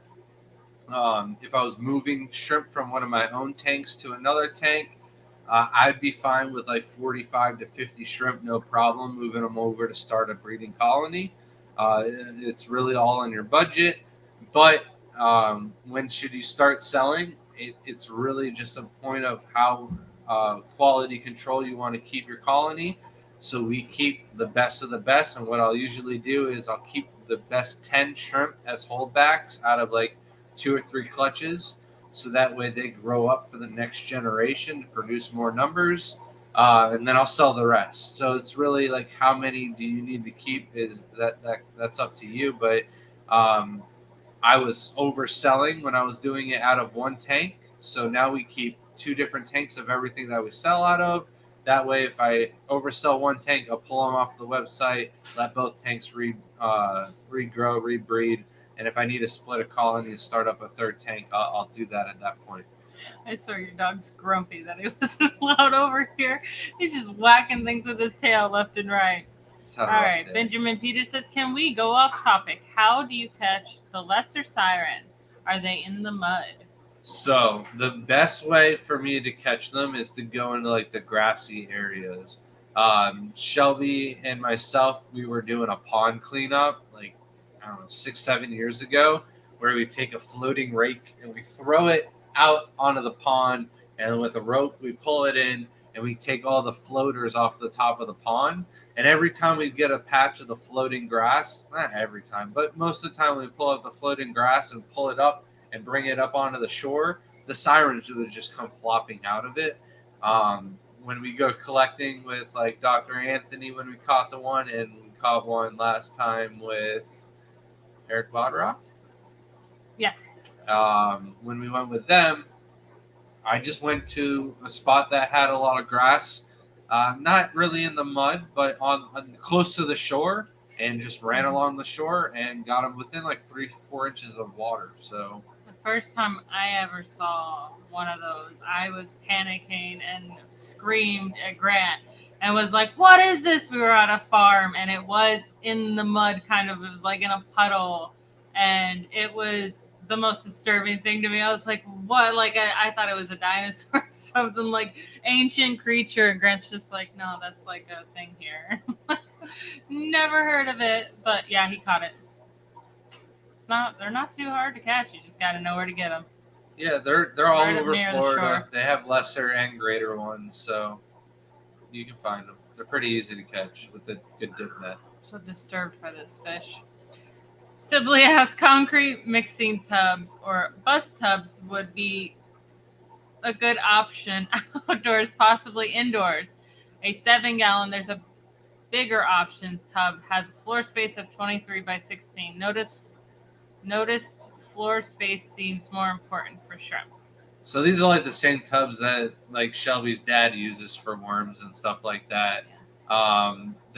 They're okay, but like outside they're black and it can get hot, and you kind of want some bigger source of water volume to keep the water temperature down. We've got we got a 15-gallon bucket. I think that's our smallest water source outside. The shrimp don't do the best in there. They do a lot better in the 32-gallon trash can right next to them. So I would, if you're doing something to breed outside, I would definitely go bigger than 7-gallon. Also, when thinking about doing something like this outside, as far as breeding and having quality shrimp, be careful, because a lot of shrimp actually look really good from the top down. So, having it all black on each side, you're not able to see their sides and coloring. So it's going to be a lot harder for you to cull shrimp. Like if you put those same shrimp in a tank, you'll be able to see all the stripes and, missing patterns. But like if they're out in a tub and you're looking straight down, most of the time they all look fine to you. Like they're going to look okay. You'll notice your clear, obviously, shrimp, but that's the only downside I would see to having anything that's mixing tubs, because they're all black like that. So it doesn't help with culling. But if you want just a crap ton of shrimp, it's not a bad idea. It will get hot depending on where you are, though, too. So very shallow water can get hot really fast. Yeah. I mean, some of those buckets outside, they get scorching in Florida. So I know Indiana gets real hot. So it really depends on where you're at. So can we escape the Carolina tank now? Yeah, I guess All right. so. So we got the RO automated water top off system. We've got the substrate Brightwell about 3 inches. We're going to slope that front to back nice and gently, so that way it makes it look like the tank has more depth. We got the rimless ADA tank on the nice ADA stand. We've got the Kessel lights, and then the water 0 kH, 5 to 6 GH, 150 total dissolved solids. We're going to use some salty shrimp minerals to get that there. Mixed the night beforehand, unless you just set up the tank. You can mix in tank, no problem. For the stone in this tank, I'm going to use a well-washed dragon stone. Doesn't buffer the substrate at all. And it's going to offer tons of little nooks and crannies, provide all that surface area, so that way we'll plenty of little plateaus of biofilm to grow and feed the shrimp. And it's going to look great in the tank. It's one of not everybody's, but one of the fan favorites. Most people will say that the coolest looking stone is dragon or mountain or the elephant stone. So one of those 3 options, the elephant and the mountain stone, they buffer the pH. So for Caridina, I think everybody's going to agree it's dragon stone or maybe lava. The black lava stone can look kind of cool. I will say I will do a tank like that one day for sure. But this tank will not be black lava stone. It'll be the dragon stone. I'm going to do some spiderwood. I really like spiderwood as my go-to for Caridina. Shelby is going to agree that it's hard enough, that it's not going to deteriorate, fall apart in the tank. I can rip up a couple of really nice pieces and yank all the twigs off of them, make them ugly, and then just place the twigs throughout the scape and really make that thing have a lot of character and look really, really nice. I already talked about plants being all Anubis, Boost, mostly Boost, and then some nice hooker moss, maybe some mini pelly to get a little crazy, but that's going to be about it. The type of shrimp, that's all going to depend on you, even for the Neocaridina tank. Tank mates, though, I'm going to do Malaysian trumpet snails. All my shrimp tanks are going to have it. They're going to mess with the hardscape maybe just a little bit, but you're not really going to notice anything. And then, seed shrimp for the low pH tanks. The ram's horns don't really do that well. You can get some really gnarly pond snails that are going to do well. And I always forget. There's pond snails, Malaysian trumpet snails, and ram's horn. There's a 4th one, and I can never remember it. I don't know what bladder snails. Like, you can get some of those that are going to look or survive in low pH, but they don't look good. Nobody likes them, so we'll leave those out of the tank for this purpose. And that's going to be it for the tank mates. I'm going to leave all the fish out of there. There really isn't anything else. You need to get that off camera. Look away. Pretend like you're taking a drink or something. Come on. No, I want everyone to know you're boring me. Okay. So Lady R, welcome, says, hey, Grant and Shelby. I'm setting up a 5-gallon bowl for Neos, fully planted, and will dose with dechlorinator and Baker AE. How long should I cycle before adding shrimp? I would do 30-day cycle, but I would say 21 days into it, stop dosing the Baker AE, because the 5-gallon bowl, and I don't know if you've got any filter or anything on it, but the Baker AE will suck up some oxygen out of that bowl. With it being only 5 gallons, you're probably going to overdose and kill off some shrimp. So stop dosing the Baker AE after 21 days in. Crib Keeper asked, for selective breeding purposes, do you start a new colony with less shrimp numbers? Yeah, I'll start with the best of the best, and that means I might not have as many as the medium quality ones and stuff like that. So I will, but if I have 45 boas that all need to go into a different tank because there's 80 Galaxy Pintos in the tank, it's just easier to move the boas and kill all of the Galaxy Pintos, and I'll give the boas a brand new tank. Yeah, I'll move 45 shrimp. But You don't always have 45 boas in your Galaxy tank, so you move what you can. Right. So for selective breeding purposes, if you have the nice shrimp, you could have as many numbers as you want. But if you're adding numbers just to put in more shrimp in that tank, it's going to have higher chances of not being good. So obviously selective breeding, you would want a few and nice ones together. So Let's say you Just only like got culling. 5 of your nicest, highest quality shrimp. I might add 5 females into the tank to get your numbers going. They're still good. You're going to get a good ratio with good, nice males in the tank. But if you can leave them out, leave them out. So Marco says, I have rainwater. Tank temperatures are at 22 and do water changes every week. Morning, feed the food, and I have rocks from the ocean in the tank. And the tank's 200-liter tank and have moss in it.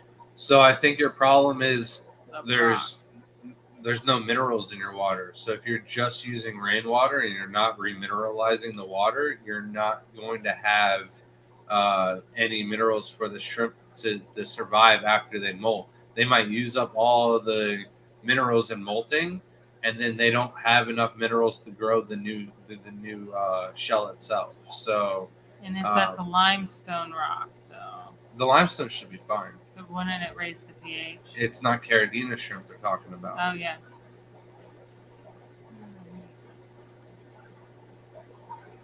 I did see something about Ed asking about planaria earlier. So if you did ask about planaria, it's usually from overfeeding or from plants if you introduce new plants.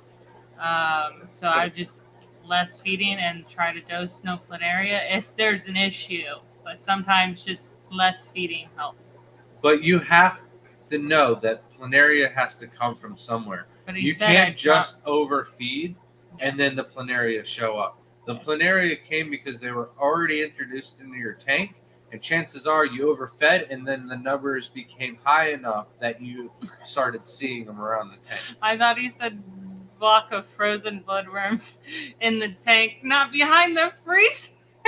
No, that's gonna smell, Ed. That's gonna smell so bad. I had this one employee who was stocking the freezer at work, and we sell frozen bait.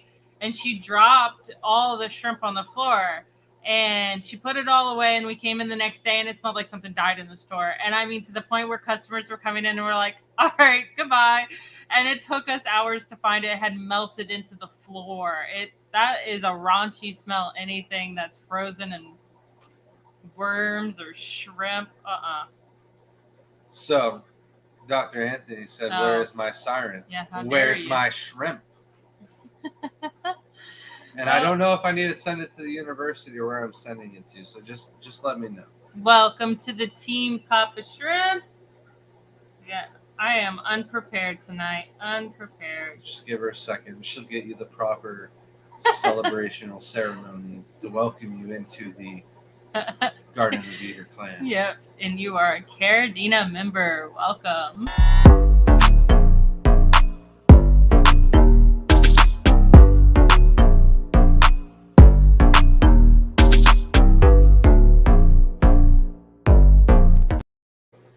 All right. Thank you so much, Papa Shrimp. Much appreciated.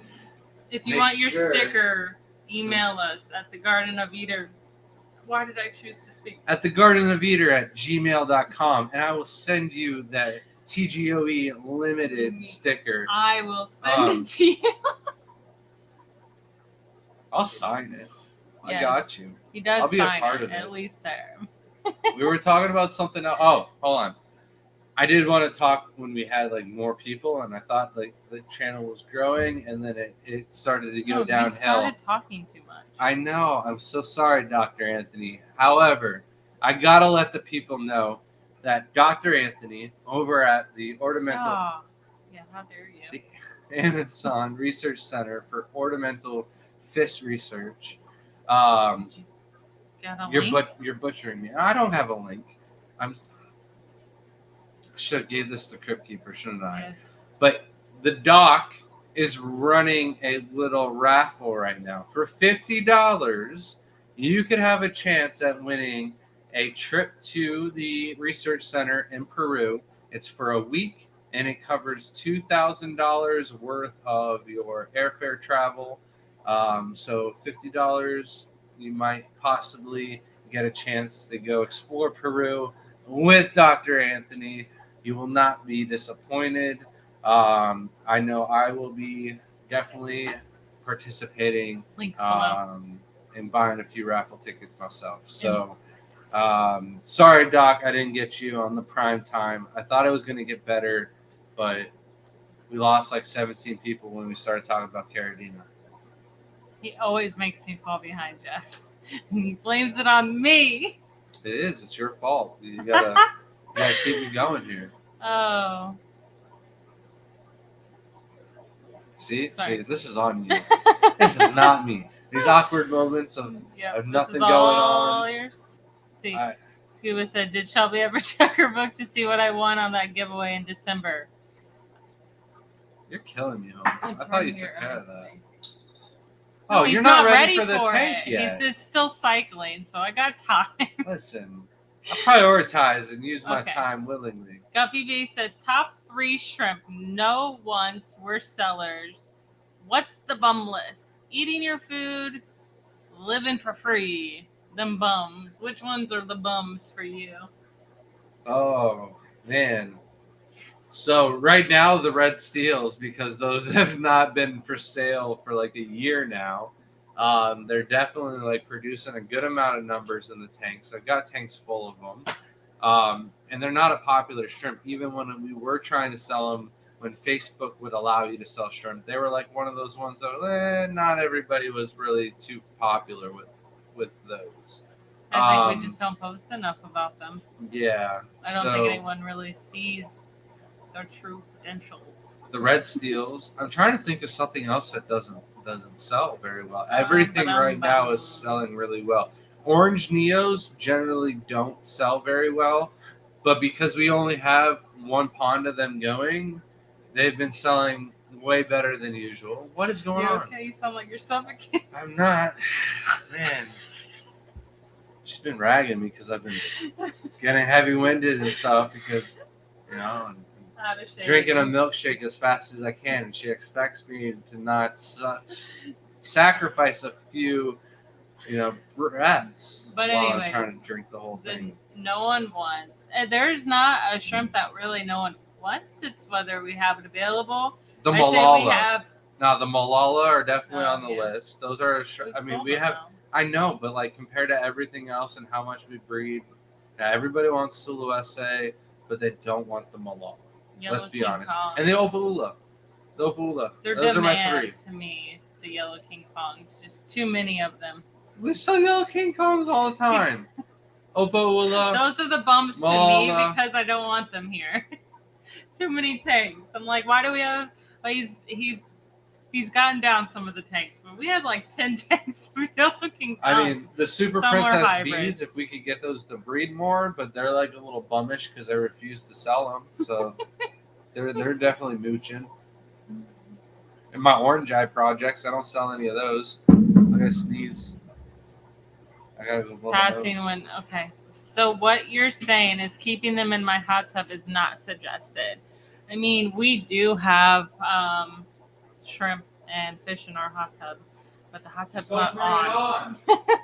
So you could, but yes, you will shorten the lifespan of any shrimp if it's in warmer waters.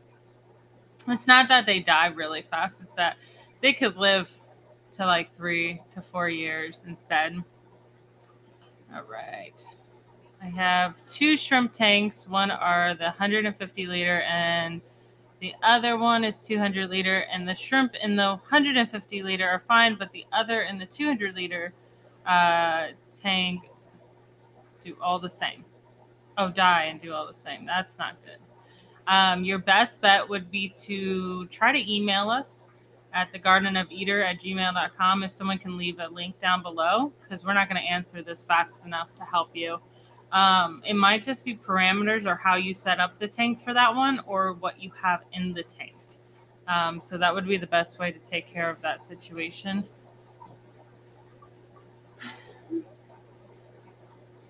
What is wrong with you?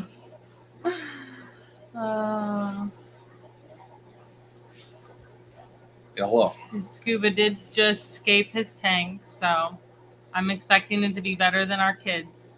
I expect it. He said earlier, he was like, I'm so glad I competed in against your kids' wife's sweat. Oh, or not against your kids. All right. I think I got everywhere we needed to be with the Caradina tank. I don't think I left anything else. We winged tonight, no list or anything like that. We've been super busy, but we are finally caught up at doing nice steady water changes the next 3 days. Don't got too much going on. Chiller said a quick question. What email do we shoot requests for few of the non-listed lines of Caradina? At thegardenofeater@gmail.com. You better start reading that one. I do. To keep going. If you read it before I read it, though, the alert comes off of my phone, so I don't know there's an alert. You just need to let me know. Hey, the Craig people, they said, demand this. I found my first red wine shrimplets, Grant and Shelby. Very Yay. nice. Congratulations. I hope everyone got that link. If you can breed red wines, you can breed any type of Caradina shrimp out there. So, on to the next one. You're letting me down here, Shelby. A lot of awkward silence. I know. It's hard to read that fast, okay? When you're caught up. You got glasses. There should be zero excuses now. All right. Brenton said, bought some CPDs today. They went into a pristine quarantine tank with some parameters as my main tank with CPDs. 2 of the new ones are swimming upside down on their side. What should I do? Do you know what temperature you're keeping them at? And what temperature the bag came in and stuff like that? The only other thing, like, I could really say, like, hey, you should do this without sacrificing or risking something without unknown, I don't know, It depends information. on the parameters they came from. I would add an air stone. If you can add an air stone and get more oxygen into the water, that will definitely help you out. He just has a same 2 tanks. He has a tank set up. This is a quarantine, same thing, and it's new CPD. So what I'm thinking that depends on where the CPDs came from and their water parameters that they had their CPDs on. Because if you drop them into a tank that's lower TDS or pH, they could be having issues and swimming on their side. I've had that with some fish that I drastically changed their water real quick. So, but like, the only thing you can do without changing the parameters is like add an air stone. Add I'm some salt. assuming with a quarantine tank, he's gonna have that. So kill some salt. Yeah. If you add some salt, you'll kill some plants. But if there's no plants, add some salt. Yeah, salt in the water seems to cure a lot of things. Yeah. If it happens to be something else. We doing a lot of collecting, and when we come home and we add salt to the tank so that we collect any specimens from and add to, those tanks always do better than any tanks that don't get salt. So all of the tanks now get salt when we collect anything. Yours actually might have not been signed by Grant. I might have just shipped it out. Sometimes I'll do that if Grant's too busy. So that's my bad. Hold on. I didn't know this was going on. She's taking shortcuts in the system. Yeah. No, this isn't I right. figured mine was more This isn't important right. anyways. Matt. And have to Scuba take needs care of his this. hat signed. Oh, We should get like we should find a blue, like, metallic Sharpie that shows up like bright. That'd be cool. I don't know if that's gonna work.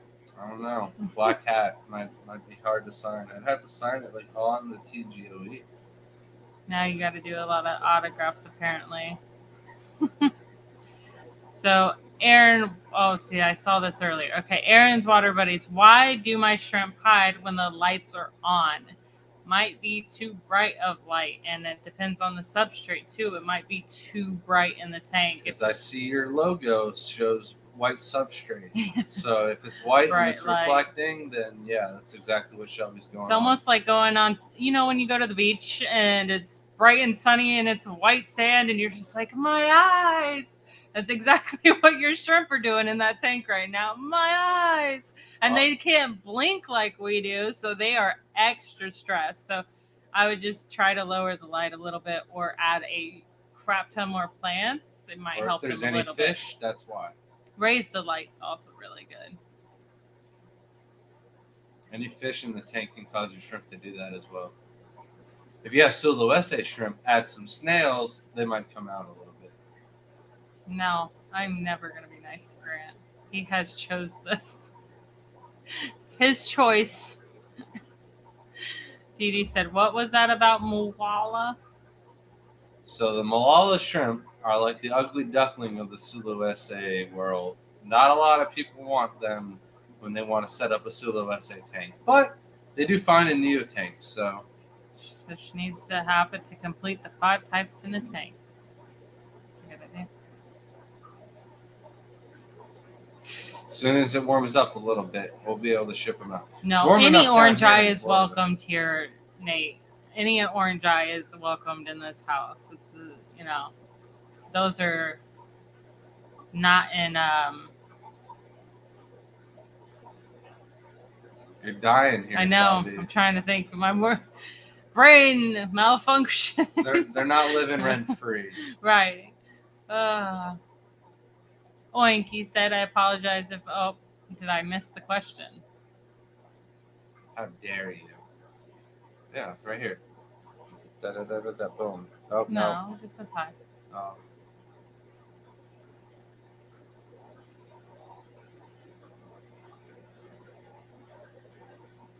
Where did I missed the question?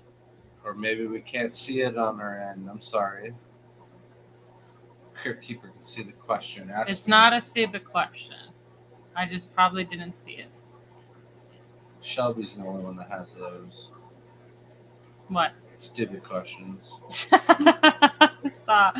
Carbon asks, is there a book or blog you know of with Caridina crossbreeding results?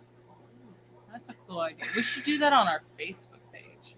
No, there isn't anything like that. The only thing that I know to go off of is searching certain crosses on Facebook to get the results, or the shrimpspot.com. But the problem is like anybody that has the time to do one of those, they don't want to share their secrets, or you know what I mean. One day I would love to go through, take really nice pictures and go through and do all that, but we don't even have nice pictures on the website. So we need to stop setting up so many tanks and stop repairing leaks and stuff like that keep happening on the house. Once all that's settled, then Fridays we'll start improving one thing a week, and then we'll use those pictures to fix other things and projects. Thanks, Sibley, for your support. I think he's the one that got the green emeralds on weight. I'm horrible with names. And Shelby looks at them a lot more than I do. What? The names, the people in chat. Look at that. Rob said the orange neos I ordered from you 15 males, 15 females, 5 males, 10 buried up in the last 2 days. Oh, That worked out nice. got a good ratio. Very nice. They're already doing work too. Right. Must like the tank. They probably didn't like the cold water outside and appreciate the warm water inside. Thank you, Gina. Welcome in. Said I sent you a link to a metallic blue marker for signatures to y'all's Facebook. I'm excited. That's pretty cool. Made it easy. Gubby B said, will tangerine tigers breed with Stardust? No, they shouldn't. So there is every now and then something happens with the Stardust where somebody will get a pregnant one or something like that in a mixed colony. But nothing really has come of proof that they can breed. Um, there is somebody in chat right now that has a Stardust that's pregnant, but I believe she's been holding the eggs for a while and they don't look developed. So if they do crossbreed, doesn't necessarily mean that the shrimp themselves can be developed in the egg. So if it does happen, you would be one of the first, and it's worth trying to do. It really is. Crip said that Oinky's question was, are shrimp okay with fish food soaked in garlic guard? Yeah, it's not going to be an issue. I don't know what all is in garlic guard. I'm assuming it's just like a liquid garlic food. But you don't need to feed that to your shrimp. There's like the Dr. Basilier's has a garlic food that you can feed, and it's fine for the shrimp. I assume it's probably for like a fish tank or something like that. It will say probably on the bottle like it's not good for invertebrates. But if it's just garlic, it should be fine. We feed garlic to our shrimp all the time. Brenton asked, how much salt do I add for a 10 gallon? For the most part, we just add a half a cup for 10 gallons. There are spots here in Florida that have mollies, and they're a little saltier than, say, like Elosoma, and we'll add almost 2 cups of salt to a 10-gallon tank. But then within a week, we're doing like a 50% water change, and I don't add salt back to the tank after the initial dump of quarantine. This person said, thoughts on my coconut breaded shrimp? They're for dinner. Crip answered, I recommend a sweet chili sauce. It does sound good. I love chili sauce, so I don't know about sweet. I like garlic chili sauce. That stuff is so good. The sweet chili sauce is like what I get for mine with the tempura yeah. shrimp. Yeah, that stuff's good too. I'm not much on eating shrimp though, but it sounds sweet. Yeah. Shelby had some today with her spring rolls. She knows what it is. She had some. Yeah. But we're caught up. We're caught up. We got 8 minutes to kill. What did I forget just about stare Carabina shrimp? I at talked the about screen. tank made substrate, water, the tank itself, the look at light, this. automated tap. Welcome in from Australia. I'm just going to interrupt Grant because it doesn't matter what he was saying. Welcome, Robert. Says, new to the channel, setting up a new Carabina tank. Going to put spiderwood with Anubis. Also, I have Java Moss and Sabwastertang. Which one would you suggest? Which I believe. I got you. So the Java Moss for me is really not a big fan. I'm not really a big fan of the Java Moss. It kind of doesn't grow with any type of uniformity or shape or structure or anything like that. It's a mad mess, and it'll grow in places you don't want it to go. It grows really quickly if you're doing your good water changes and stuff like that. The Sabwastertang, however, it's a good, thick, clumpy. It's easy to remove, and it's easy to like shake all the shrimp out and take out of the tank when you need to. So I would go Sabwastertang, and congratulations on your new tank down under. I'm going to have to, kick you off for that one. Yeah, I would agree with Sabwastertang. Java Moss is too much, but Sabwastertang's beautiful, and it does take a little bit longer to grow than Java Moss. So if you want an overgrown, like crazy tank that you have to maintenance more, obviously Java Moss, but Sabwastertang grows in such a beautiful pattern. All right. Carmen said, what is the best way to find out fish trade shows? There is a Facebook page I think they're putting together. Fishfam.link. That almost killed us both for this. I don't Should know where also you're have, going with that. I don't know if they do or not. I only look believe at they the do. calendar. Matt knows that. I believe they have a lot of the shows on there. Yep, fishfam.events or _events. Sorry, but there's a link down below that will help. I remember someone asked on another. That would probably help us fill out our calendar, make sure we don't miss any events. We're struggling. Why don't we We're have these struggling. tools at our hands, Shelby? Where are we going wrong? We are just not getting enough sleep, and we cannot You seem need to to catch get them up. a gift card. Did you get them a gift card? They need a gift card for their channel. You got to get on that, Shelby. They emailed me, and I told them I'd tell you about it. I swear I told you. I just might have been sleeping. It happens. Oh, goodness. Anyone got questions? It's coming. Jenna, Steven, Matt, I got you. Sibley says, yes, I have the emeralds on weight along with raccoons and stardust. Grant has been amazing answering my questions and sharing his experience. Your lives are fun, engaging, and full of information. Thank you so much. I don't Have a good mind night, Ed. talking about shrimp genetics and helping you out with shrimp and stuff like that. It's my pleasure. My brain's fried on anything else, so all I really can do is help people out with their shrimp. So Nathan said, Gotta shrimp do- with Corys or small tetra CPDs cherry barbs. I love Corys, but they stress out the shrimp a little too much because they school too much. And also, we like Planet Tanks. There are the dwarf Corys. They seem to do okay, but they still stress out like buried females. So I would suggest anything schooling up top. My favorite is Rasboras, and The CPDs are doing good. wonderful. there can be some really aggressive tetras. Mountain cloud minnows stay have been away doing well. I would stay away from the cherry barbs though. Those Yeah, can be those are a vicious little too suckers. big, And the thing is all those fish could be fine until one day they get bored and hungry and they go, what's Jerry taste like today? Takes a quick snack and now they want to eat shrimp the rest of their life and that's all they want. And they devour all of them and then they're just mad when there's no shrimp in the tank anymore. So Yeah. it's risky business. And then there's also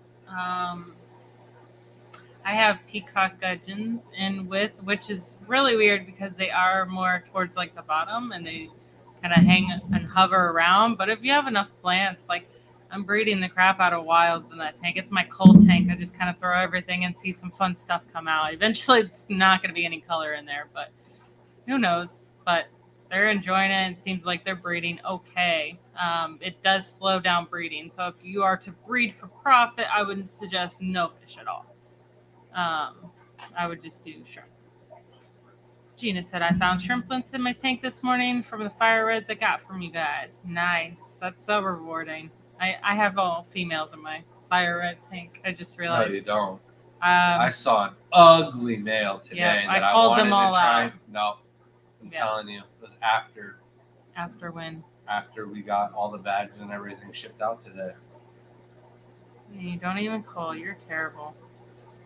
It So was when Matt the net said, was in the tank and I didn't want to wash my hands. Matt said We're tomorrow leaving. night the girls are doing the first giveaway. This one is co-op. I'm guessing you guys are next month, which means everyone go sub and click to remind. So there is a link below that. Rob said, what are the discus doing tonight? They actually aren't staring at us for once. They are staring at the other side, expecting there to be food on that side. That's where I usually feed them too.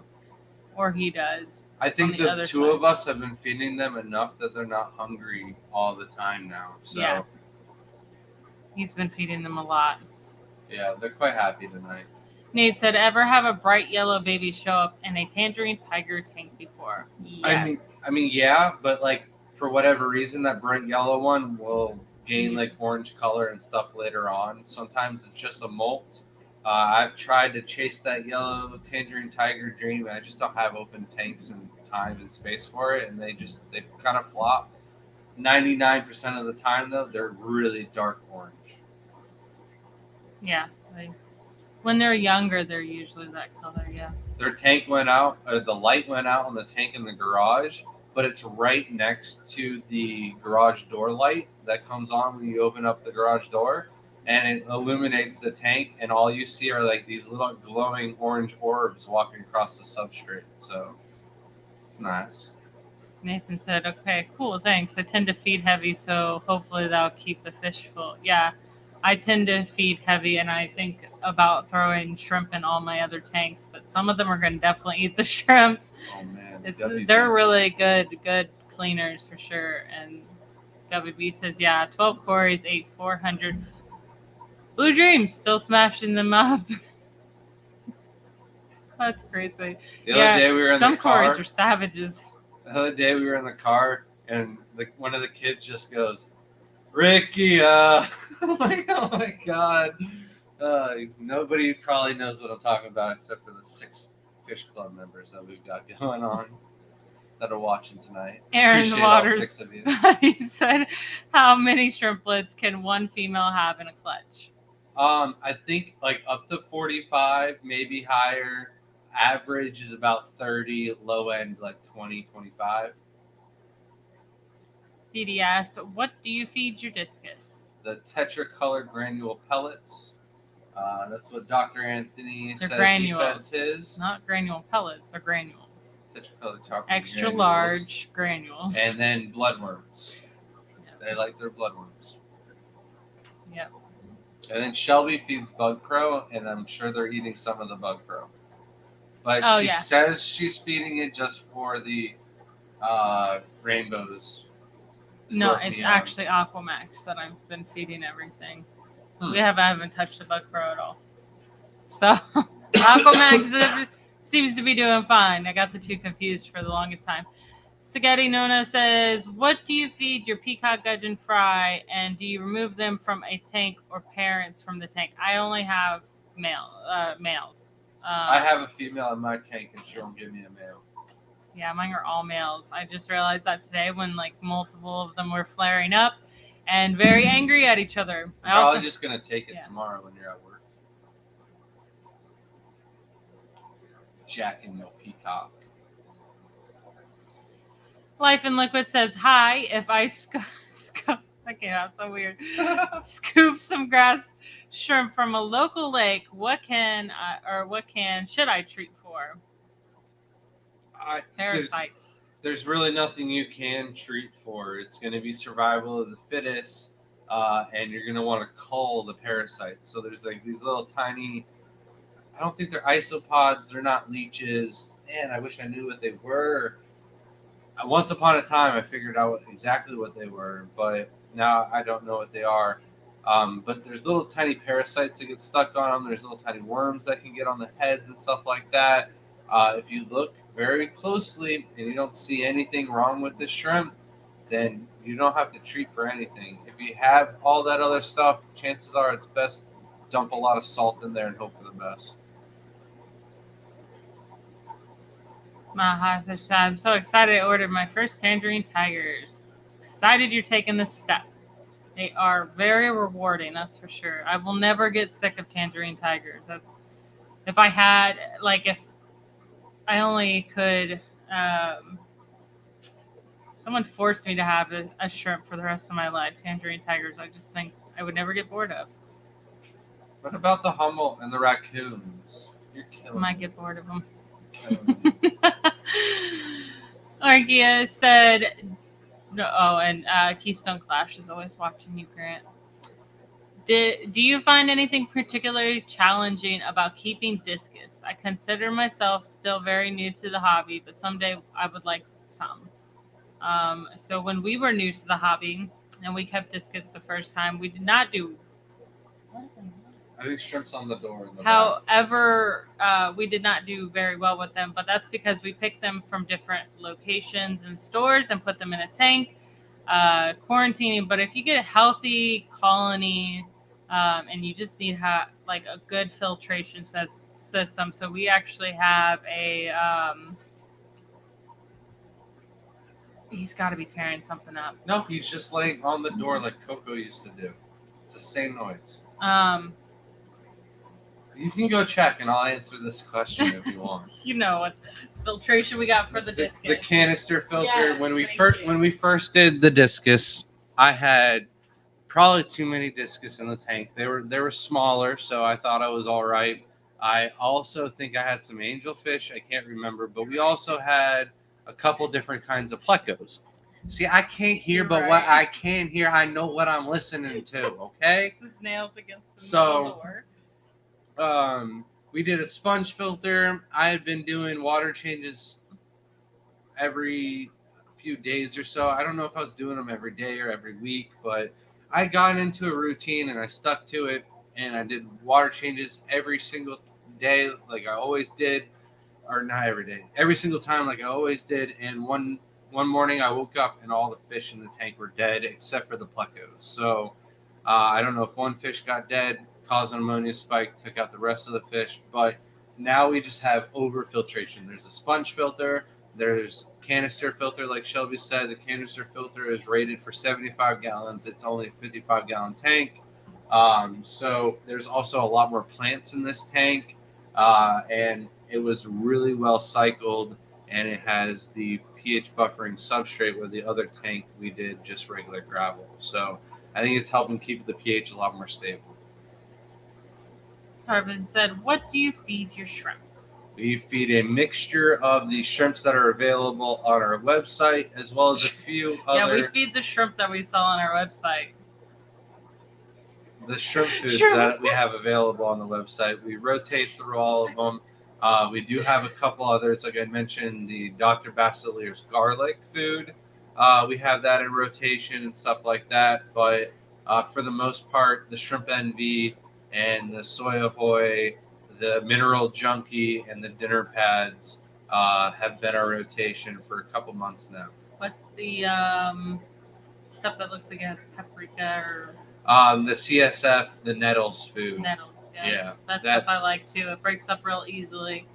But just any type of food that we can get that the shrimp will enjoy, any of those pellets. There's tons of different products on the market. Do you know any of that you would actually stay away from though? So for like Caridina shrimp, they don't like the spirulina as much. Like algae wafers, terrible. Yeah, for whatever waste of time. For whatever reason, Caridina shrimp, it lasts in the tanks forever. Where you feed it to the when we were at the Keystone Clash, the Cunningham cichlids. By the way, Honeyham cichlids, delicious. But the Cunningham cichlids, they do their own foods and stuff like that. They have a ton of algae wafers. We bought like 5 bags of the algae wafers off of them. I feed all of the Neocaridina shrimp outside with the algae wafers.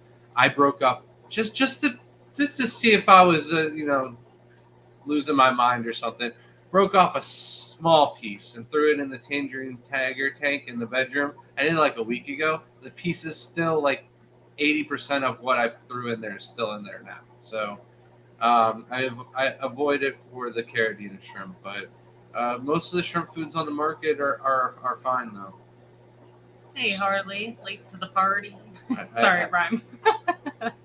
I brought you up earlier in the stream. You're gonna have to go through that. Find your 5 minutes of screen time. Sibley Warrior said, live in Minnesota, wanted to buy 2 to 3 fancy goldfish, would keep them outside in summer. What size tub? For winter, what size tank indoors is good for a 2 to 3 of them? Why don't you just get like a 500-gallon tub and just leave them outside? It's Minnesota. You can put a stock heater tank in there and it'll keep the ice to a minimum level. It's doable. If they can have ponds in Chicago, they can have them in Minnesota. Yeah. But I would say depends on which fancy goldfish you're actually talking about, because there's longfin goldfish which are in our pool and they're huge and they're as big as our koi, like half adult koi. But then there's the derpy, fat, chubby ones that remind me of pugs that Shelby likes. Rabone. I can't even think of the name right now. The Ranchus, there's which inside that types. Could be like a 55 depending on how small they are, but full grown adults are going to need a larger tank. Yeah, I would, rather than bringing them inside and outside and having a tank, and you could probably do a decent sized pond outside. Aaron said, do you feed fruits or vegetables? So I try to feed some French cut green beans, but Shelby always ends up eating them before I could feed them off. So, no, I mean, they haven't, but there's nothing really wrong with it. I would avoid No bananas. yeah. Stop doing that. I don't know who I see that post at least like once a month that someone put a banana to feed their shrimp in it. Absolutely do not do that. Even if a banana was to fall in the wild somehow and be able to be fed to a shrimp, that is absolutely absurd that someone feeds bananas. I was gonna say I would avoid fruits in general, anything with a lot of sugar or anything like Acidic. that. And they Man. just deteriorate into your tank really fast. Maybe some watermelon because it's like such Why? high It's mainly water. Why would yeah. you feed water to shrimp? because it's almost like a zucchini No, there's no texture-wise. nutritional I'm just value. saying, Yeah, so if you're going to do something like a squash, zucchini, green beans, carrot, hell out of my mind. things like that actually Today we're at the has dollar store neutral. and we both why do we need Band-Aids? We don't need Band-Aids. But I found a pack of Band-Aids. I was like, kids would really like these kind of Band-Aids. Shelby had the same pack almost in her hand, just a different. I got the bugs one and he got the owls, but the same brand. It's just the different like pattern. Why would either one of us grab Band-Aids? It wasn't on the list. Our daughter always gets boo-boo, so it just makes sense. Matt says I'm pretty mouthy. That's why he decides that he wants to buy you instead of me, because he realizes I'm going to say something. That's the Shall thing I about work being me? brutally honest. People don't want you to lie, but I'm one to tell you the truth. So it sucks. Why won't my red tigers eat snowflake? They're just picky. So you might just be overfeeding, and a lot of the snowflake food doesn't have a lot of nutrition to it. Probably doesn't have flavor. I don't think like the snowflake is the best food right off the rip for your shrimp, but if you overfeed the snowflake and over time it's going to build up a lot of biofilm, the shrimp are going to start grazing and eating the biofilm, and then slowly but surely the snowflake will all disappear and end up being just biofilm. So even if it's in your tank and they're not eating it, no problem at all. Like most of the time, I like to keep a little bit of snowflake in all the tanks at all times. So when we feed snowflake, I'll overfeed so that way it's in there for a few days because it's going to just break down. It's what we use instead of leaves. I feel like there's no mold left over. There's a lot of shrimp poop, that's for sure, but no mold left over when the snowflake breaks down. Hey, Annette. She didn't say hi. That's fine. Nathan said, how can I make sure the shrimp are getting food when other fish like Corey's are in the tank? You could crush up a bunch of snails and the shrimp are going to eat whatever's left behind for sure. And the fish are going to be picky. They're going to eat the good parts of the snails and leave behind the rest for the shrimp. So I am the right one to answer this too because I have fish in my shrimp tanks. You act like I don't have fish in my They're shrimp all tanks. my fish in your shrimp tanks. I'm just kidding. But anyways, so with most of my, shrimp tanks with fish, what I do is I actually feed the fish first and then I drop a pellet in there and all the shrimp come out and eat the pellet. So you want to have shrimp food, and not only that, your fish will actually start eating the shrimp food too. So I would just make sure if you have a ton of Corey's, feed 2 pellets or something like that. So yeah, I would just make several piles so that way the shrimp can find their one little pile, run with it, and then the Corey's are still getting their food and stuff like that. The Bug Pro and other sinking pellet foods, these are great because the Corey's aren't going to be able to get all of it. And the shrimp, they're jerks. Like a lot of them, if the food is big enough for them to pick up, they're going to take it and then run away with it.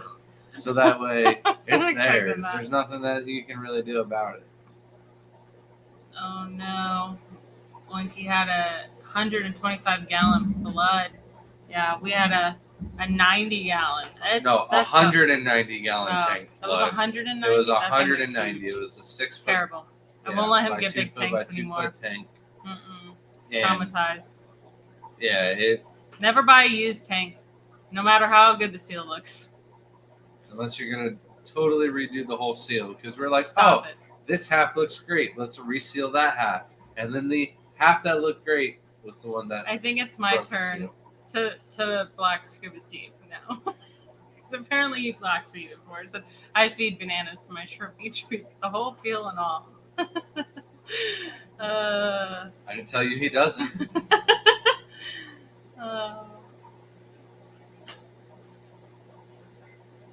Tell you that potassium water smells like dookie. Gina gets ocean themed band-aids for work. Ugh, that's so cute. Me, I'm just gonna paper cut. Oh, gotta have a band-aid. I've done that at work. Layla. Brand new, That's like where she gets it yeah. from. I actually know I got it really bad from watching. I don't know how old some of you are here, but there was Jumpstart. They had these little like informational VHFs that my parents would put on, and one of the girls' names was Boo Boo Bunny, and she would fall down and get boo boos, and she had like her backpack would open up, and she had all these band-aids, and I'm like, great, my daughter's just like Boo Boo Bunny. I did get a lot of boo boos as a kid, though. We are left-footed, very clumsy. Very clumsy. All right. I think that's going to wrap it up. We've had enough awkward silence from your lack of being able to keep up the chat today. Oh, I know. It's all my fault. I'm sorry. I think we caught up. I think we're good. And yeah, if this video can get 1,000 likes, Shelby will eat my beard trimmings next week live. Stop! Stop! Absolutely not. 1,000 likes, people. Thank you, everyone that joined us tonight, and all your lovely questions. If you have any you gotta more, give Jeff obviously, Kane the special. Thank you so much, sir. The 50 gifts. Yeah. That is incredible. TJ, can't forget about you though. And Jelly of course, fish. vibes. Keeping Yeah. the vibe nice and mellow all night tonight. We appreciate you guys. If I missed anybody else, I'm Alex sorry. came in. Thanks for joining us. How did He's I probably forget gone by Alex? now. I'm sorry. You man. talked a little too No, much. I think Alex is live on his channel. Oh, yeah. Does he still do? We've No. just not been in the loop On our with many phone. lives. So There was someone else. And thank you, Papa Shrimp, for joining the membership. Yes. Don't forget, if you did get a gifted membership, do email us at thegardenofeater@gmail.com. Thank you so much again, Jeff, and everyone who supports us and watches us every week. We enjoy it. Bring the good questions next week. Jeff Kane shared it for 1K. He's going to give out 1K memberships, No, and everybody's stop. going to like it. I take my thank you back. Stop. I'm going to stop showering, too. Oh, so disturbed. Well, thank you guys. I'll make sure I eat some crab legs the night before. All right, I'm going to go to bed on that note. Thank you. Have a good Have night, a good night. everyone.